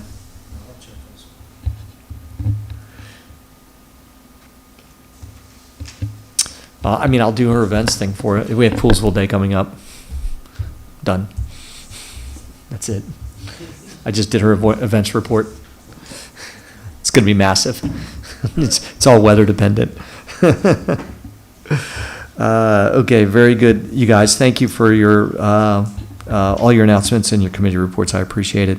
Nothing else from public comment. Thanks for Jerry for that. Okay, so now there's just 4 of us that are available right now to vote unless we hear otherwise from Carrie. So we have the minutes from August 1st. Hang on, nope. We have the minutes from August 1st. Would anybody like to make a motion for approval of those minutes? Sure, I'll make a motion for approval of the August 1st minutes. Thank you for your complete motion. Do we have a second? A second by Jeff. Second by Jeff on the minutes for August 1st, 2022. Any other questions on the minutes, corrections, anybody? All in favor, please say aye. Aye. Aye. Thank you, Martin. Opposed? Nothing from Carrie from anybody? So we'll call that a 4-0 vote approval of the minutes. So we had closed session minutes on August 22nd, 2022. That was to discuss a potential hire, and we'll be voting on those closed session minutes as well as the closed session minutes we did for 2 days later. Could I get a motion for approval of the closed session minutes for August 22nd, 2022? Somebody. This is Jeff. I make a motion that we accept the minutes from August 22nd and August 24th. Okay, we can do that. Do we have a second for approval of the minutes of the closed sessions that were conducted on August 22nd and August 24th, 2022? Do we have a second? Second. Second for Martin. Great. Any other questions on those closed session minutes? None? All in favor of approving the closed session minutes from August 22nd, 2022 and August 24th, 2022, please say aye. Aye. Opposed? Carrie's in? Carrie, can you hear us? The box is a little different. We can Yeah. see you. Still trying. She's outside. Yeah. She's got a flashlight. Okay, we'll call that approved 4-0 again for the both rounds of the closed session minutes. Did you want to take a minute to announce Mr. Niles and the red? Actually, Wade, I didn't know if you were prepared to do that tonight, so why don't you go ahead and do that for us then? I can't because I'm going to turn my mic on. All right, there we go.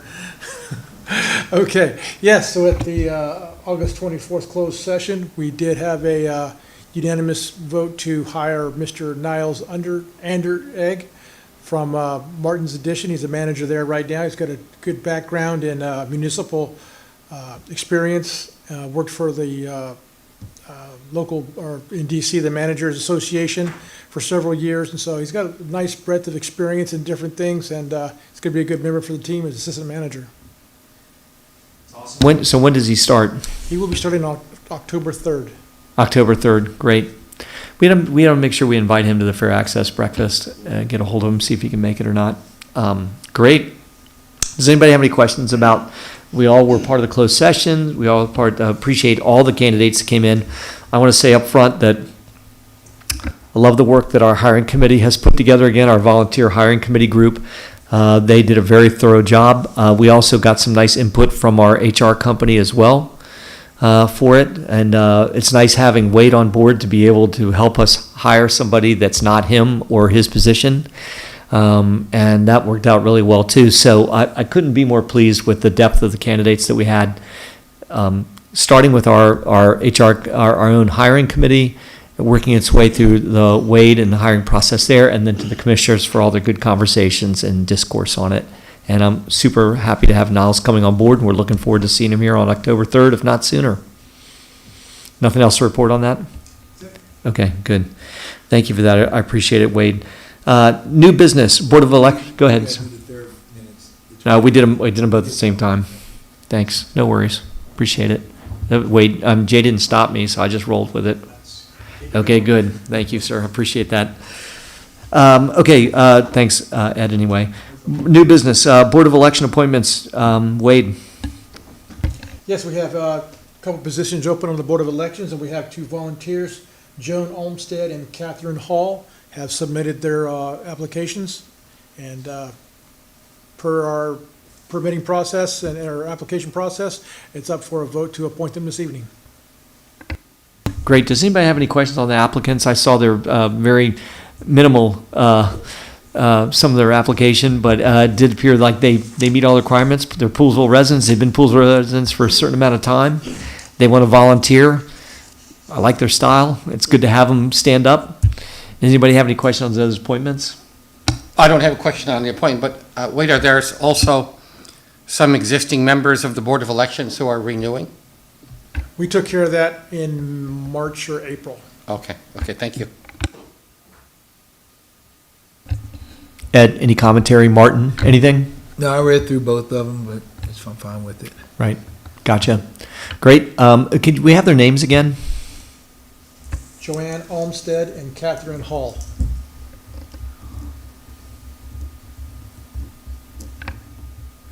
Great. Okay, could we have a motion for the appointment of those two individuals who have submitted applications to join our elections board? Anybody? You can go with the names that Wade gave. I make a motion to approve the application of Joanne Olmsted and also Catherine Hall for the Board of Elections. All right, I second the motion. Good job. Jeff did the heavy lifting there. Thank you for that. Any other questions on that? Martin, anything on your side? Nope. No, sir. Okay, very good. All those in favor of making those two appointments as per the motion, please say aye. Aye. Aye. Anybody opposed? No. Those appointments are approved 4-0. Thank you for that, everybody, and I appreciate it, and it's good to have those applicants. Ordinance 222, food trucks. Wade.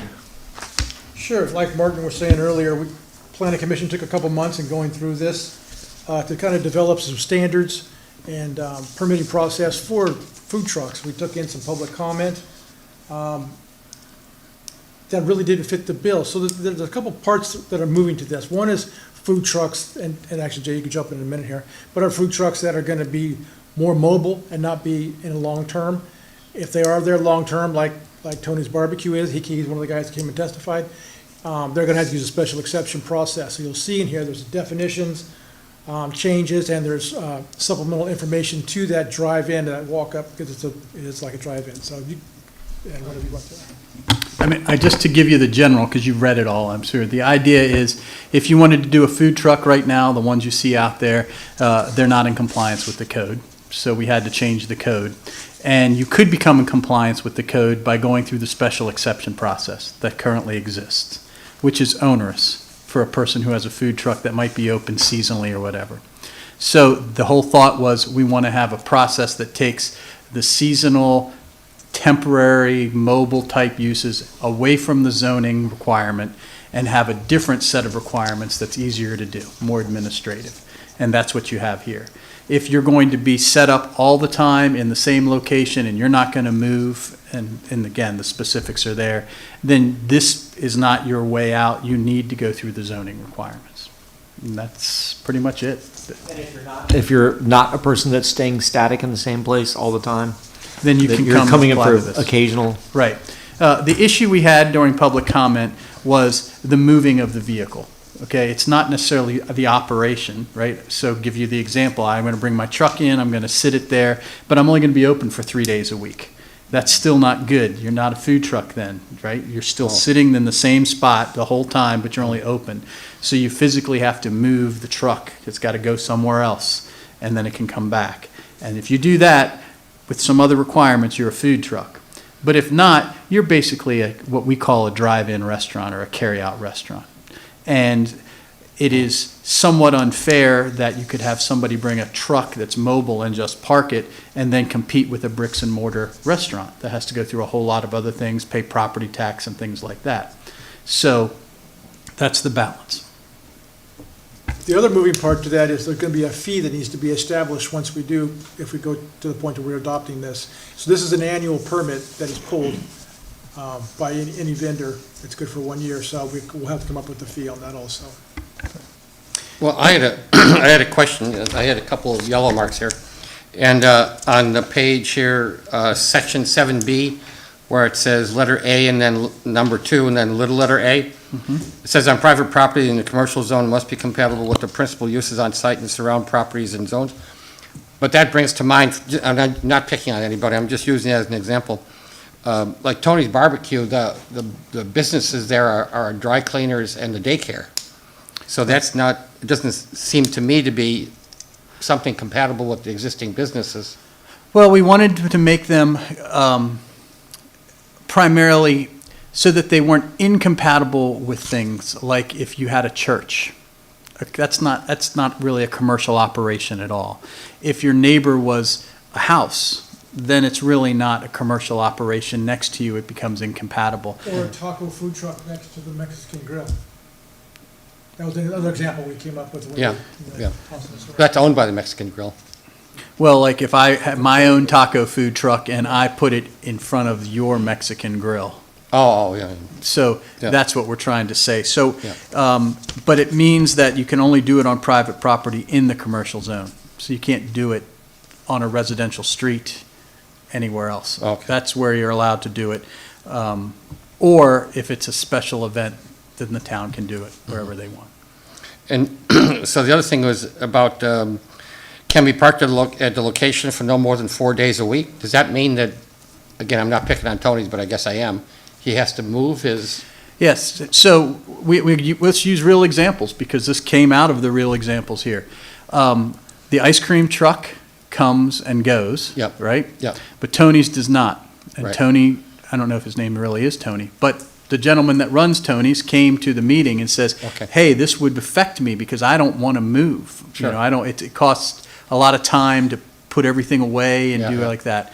And so what we told him was, if you intend to be there, you are a restaurant. This is not for you. You need to go get a special exception in order to operate if you Oh. want to do that. Oh. And that's when he said, well, I'm thinking about using the building or eventually renovating the building. So it gets to their business decisions, but, so that's the clear example. If Tony didn't move, he would not be able to get a food truck permit. okay, okay.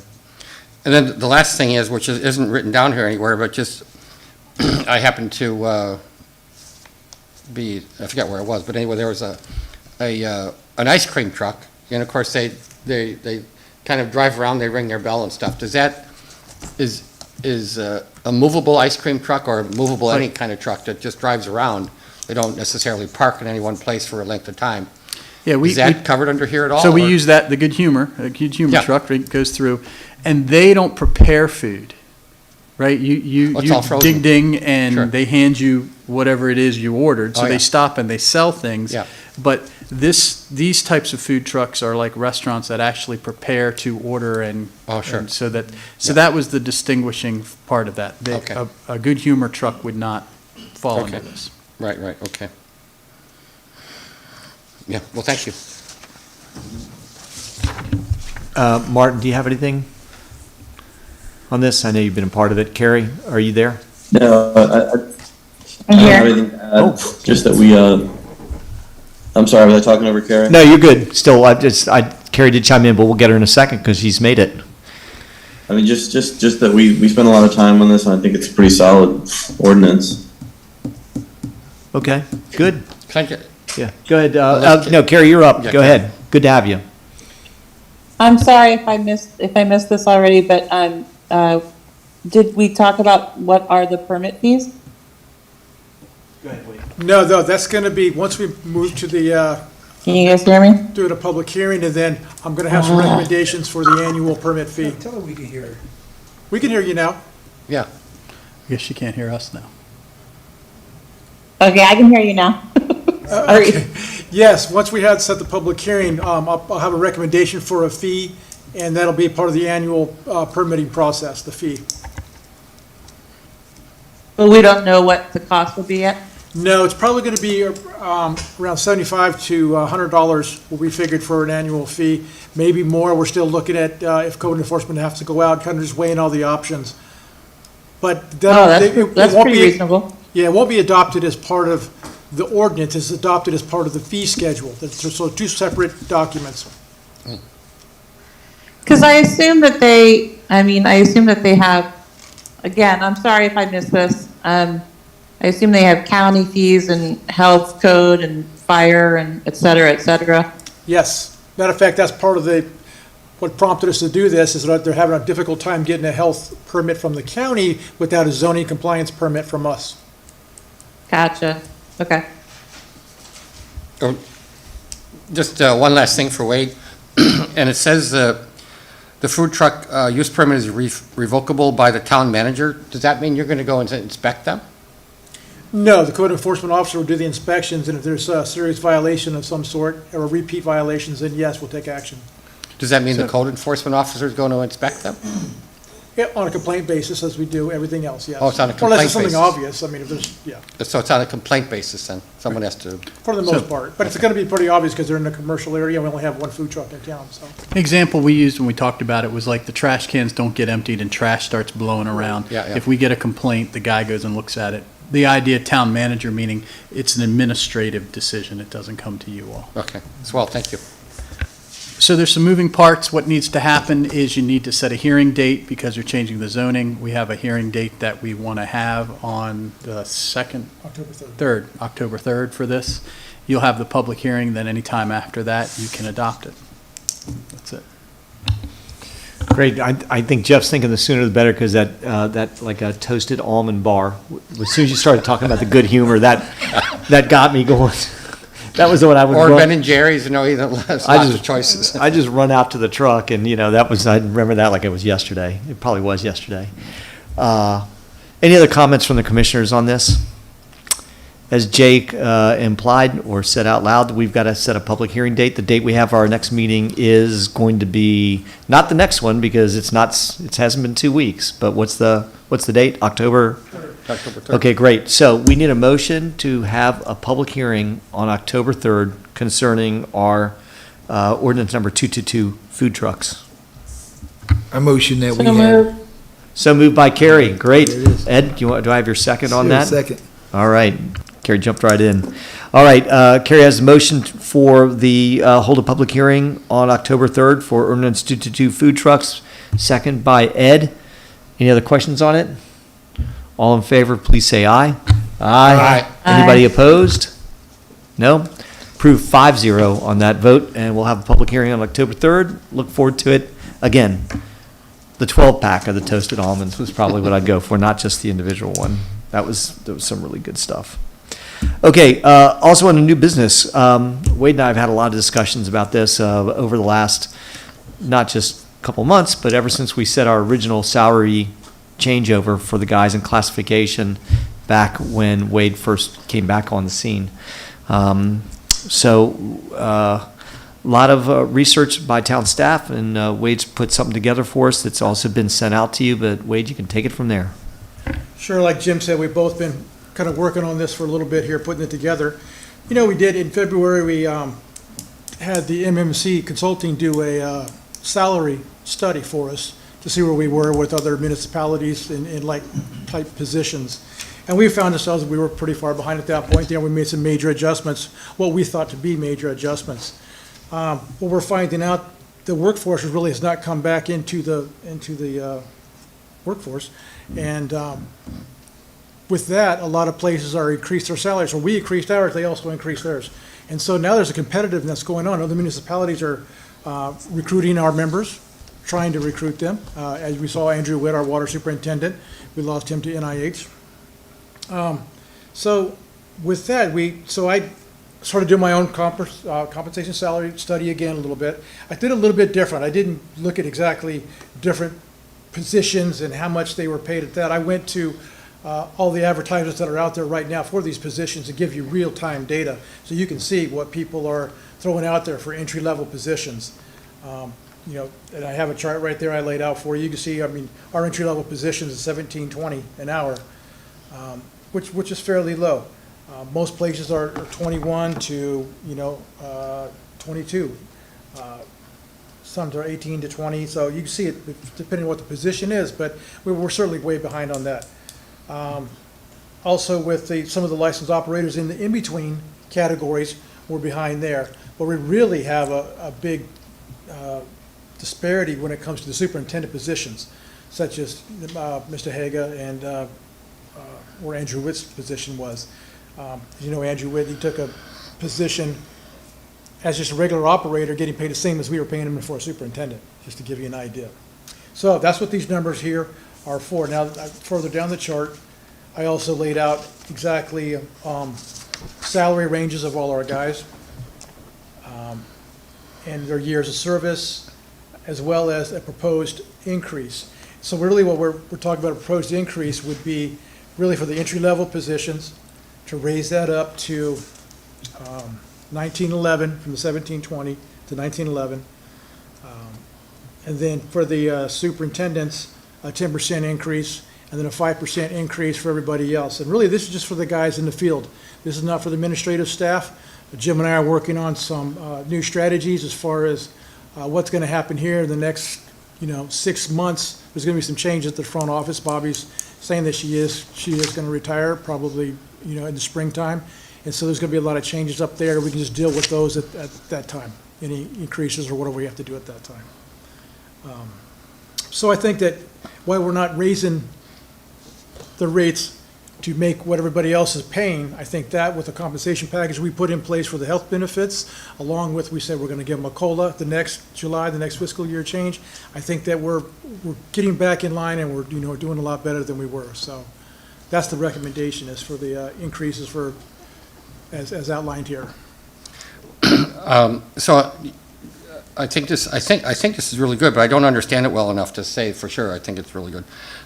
So on the second page, it says the following recommendations will provide a 10% increase to the entry level and superintendents. Yes. So that's good. And then a 5% for all others. Who are the others? Why can't they get 10? Because they are a little behind, but we just gave them a nice raise. They're going to get another raise plus a compensation package. If you take a look at those salaries, they're not that far off from the other jurisdictions and what the mid-range folks are making. So yeah, back when we did this round one, we found out we were kind of what we call hollowed out, and we gave our middle range guys and staff raises that were proportionate and brought them more to the level that the competition is.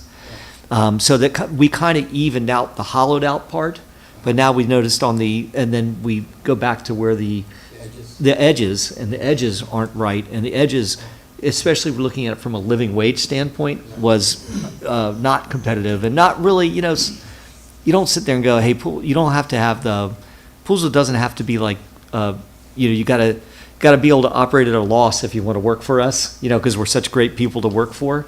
It doesn't have to be that way. So, we've been trading off on our goodwill for a long time, and we were actually, our goodwill wasn't doing so well either. So that really exposed us in a lot of ways. So the goal is to really view this, and at least in my mind, I think in Wade's mind too, this always was going to be a two-step process. And we don't know if there's going to be a step 3 or not. We'll have to see what the market does. I think we see some little less market pressure potentially as time goes on. But still, we were ill-equipped to battle for our employees.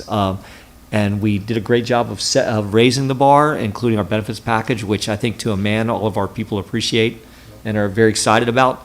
But we still weren't there. So, and if you look at it, when University of Maryland says they're going to pay their employees $15 to work in a library, and we pay our guys $17 to get in a trench, that just doesn't add up. So we're having to do something to make it better, and that was the impetus behind this. So the question you should be asking is, how are we going to pay for it? Well, that was my next thing. I knew you were going to say that. You already No, we didn't. do the budget analysis to find out if we're in the minus or not. Yes, no, we're certainly not in a minus at all. I'll give you what the impact is going to be. So for the general fund, it's about $20,000 increase in the salary structure. As for the water department, it's about a $20,000 also, and then for the wastewater, it's $16,000. So, roughly about $57,000 is what the whole impact will be to the budget, and we can handle that easily.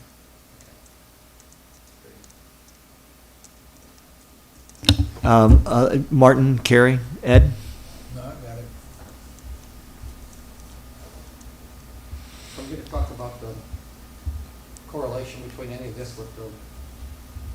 pulse survey. Hang on for a minute, we'll get to that. Martin, do you have something? I see he's busy trying to unwind. No, I think that it sounds appropriate to me. I mean, we gotta keep up with things, and I'm glad we're doing these reviews, more often, so I'm good with it. Great, thank you. Carrie, any commentary from you on it? There's the old 3 blinking lights again. Do we also Oh, review never our contractors? Jay said he doesn't need a raise. If you're giving one out, but, No, really, we don't. When the contractors, which would be the engineering and the attorney, off the top of the head, are really the ongoing services, contract services. When they do it at the beginning of the year during the budget season is when they actually submit something as increases necessary from their company. And that's subject to review by the commissioners, not just goes by that we just accept the proposed amount. Right. But that's ongoing. Everybody, these guys are all at will, right? So it's, I thank you for your service. I think you guys do a great job. we don't like to do it outside the budget year, so that's not. That's smart thinking. Yeah, right. Good. Thank you for that too. Do we think about anybody else in terms of contractors, Carrie?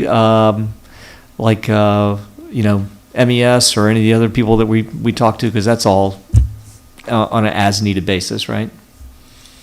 MMC. Auditors, right? Auditors. Yeah, yeah. Well, the auditors did raise their price up, but that was during the budget season. They let us know, and so we, add that into the budget when we adopt it. Right. Okay. Gotcha. I'm satisfied with all that. Any other questions on this, guys? I'll make one statement. Yeah. But I did take the time to read through everything that you sent us, and then looking at the comparison and then studying the employment market right now. I think I support it. I think it's in our best interest because it's easy to lose people and it's hard to find good people who know what they're doing. Absolutely. And expensive to train them. So, Wade, tell us how this, what action do you need from us and what's the implementation timeframe? You guys can decide that, or we can start, the implementation, you and I talked about it, we can do it whenever you want to, but it would just take a motion and adopt it. Right, and then if we were to do that tonight, how long would it take for it to show up in a paycheck? Next pay period. I'm just looking at our survey results here, so I'm trying to, we need to respond quickly, apparently, according to the survey, but anyway, no, I'm just playing with that. Well, we can talk about that in a minute. So I'm not sure, do the commissioners have you have the desire to move forward with this tonight? I'd say the sooner the better. It's going to kick in just in time for them to buy Christmas presents or something. Can we make who a knows? motion to adopt the, What do you want to call it, revised? I Give forgot us my a name. page, yeah. Here it is. Yeah, the recommendations from, is on page 2. The salary structure as proposed. Yeah. Yes, salary structure as proposed, thank you. So is that your motion? Yeah, well, effective immediately or yesterday or whatever. Okay, so the motion is to be taken to effect immediately. The town commissioners recommend that the proposed revised pay scale be adopted as soon as possible. We have a motion. Do we have a second? I second that motion. Great. Okay, do we have any other discussion on it? All those in favor of that motion, please say aye. Aye. Aye. Opposed? Didn't hear from Carrie. It said aye.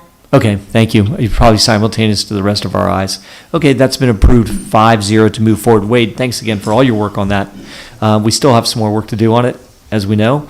We'll be talking about town staff, and as Wade alluded to, some of this does tie into what is going to be our training schedule we have for Niles, as well as how we transition all of our staff, front office staff appointments. So we'll be getting more into that in some future meetings. But thank you for that, and thanks for the hard work on it. Jay, same to you too, buddy. Appreciate it. All right, very good. There's no old business. Do we have a town manager's report? Yes, we did. McGee, talk about the I&I work. The first phase, which included White's Ferry Road from Stony Springs up to the Fisher Avenue Pump Station, Elgin Road, West Willard Road, and a few other small spots down Wooten Avenue. That's all been laterals lined, dug up, cleanouts put in and everything, so that's all solid. The next phase is gonna be Fisher Avenue. John's going over the quotes right now, so he's gonna be back at our next meeting to present that. And the prices are pretty high, but he'll present that, and that's the American Rescue Fund money that's funding that, so. Wade, were there any surprises on round one? There was a couple things when we got up here, like towards the St. Peter Church, some of the older sections of town, we found that the lateral basically came out straight, and then, 8 foot down is your sewer line, and it was a 90-degree angle, and it went straight into the top of the pipe.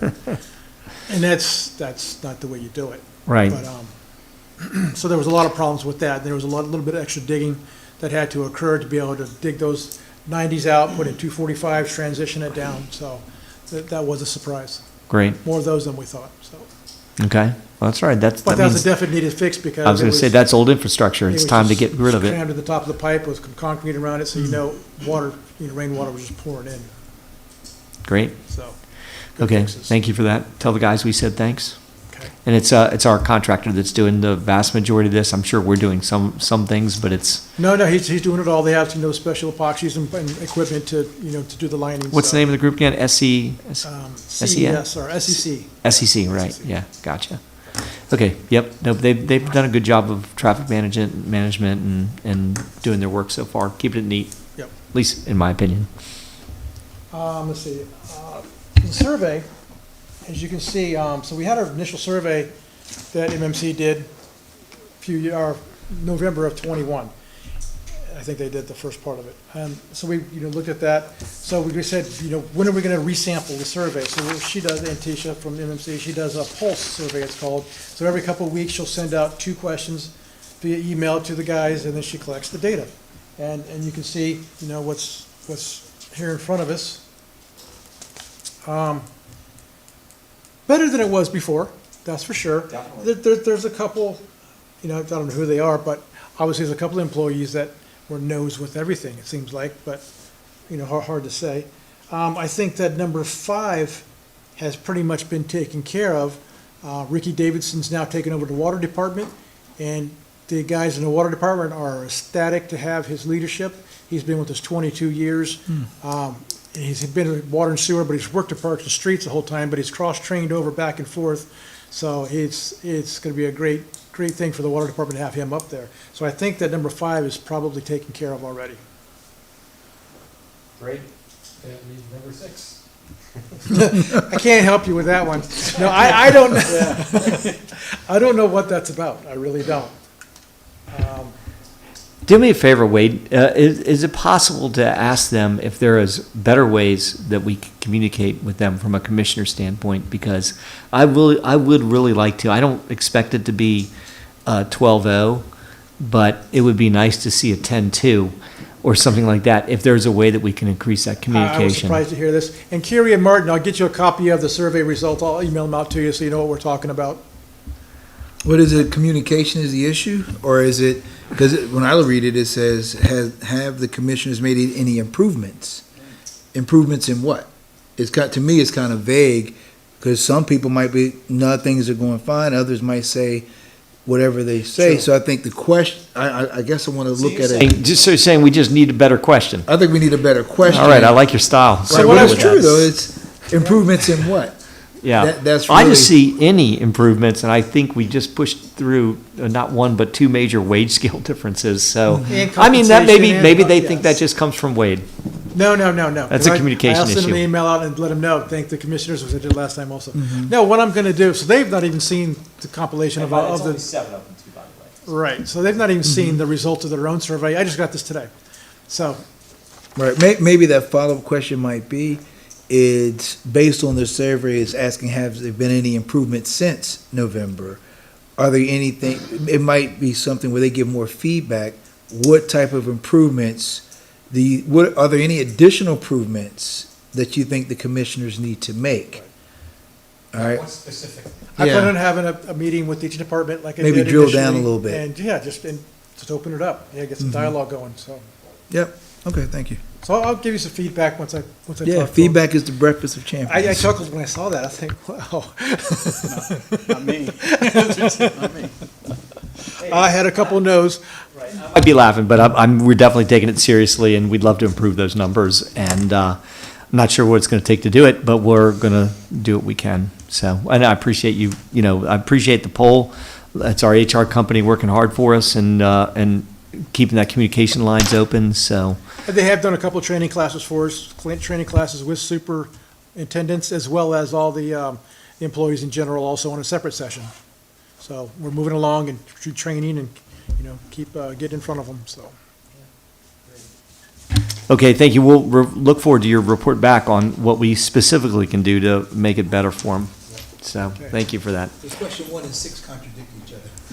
That's right. Yes. Yeah, they do. Well, I mean, as I said, that's a communication thing, I think, to some degree, too. So, I don't want to, our county executive, Mark Elrich, won by 35 votes, but said he just didn't do a good enough job of communicating all the good stuff they've done. That made me laugh. So I know, we got a communication thing we got to work on here. That's right. 100,000 people thought you weren't the right person for the job. It was just a communication thing. So, or 50,000 people. Anyway, neither here nor there. We work with whoever we have. All right, guys. Anything else, Wade, on your list? That's all I have. Great. Anybody else before we go for adjournment? No? Can we get a motion for adjournment? Somebody. I make a motion to adjourn. Thanks. Martin, since you're the sick one, you want to raise your hand one more time? There we go. Martin has a second and also a thumbs up on emoji. All right. There we go. We have a motion. We have a second. All in favor of adjournment, please say aye. Aye. Opposed? Nope. Okay, good. 5-0, we're adjourned. Martin, again, thanks for doing all you could do to get here tonight. Carrie, thanks for struggling too. We appreciate you coming through. Talk to you guys soon.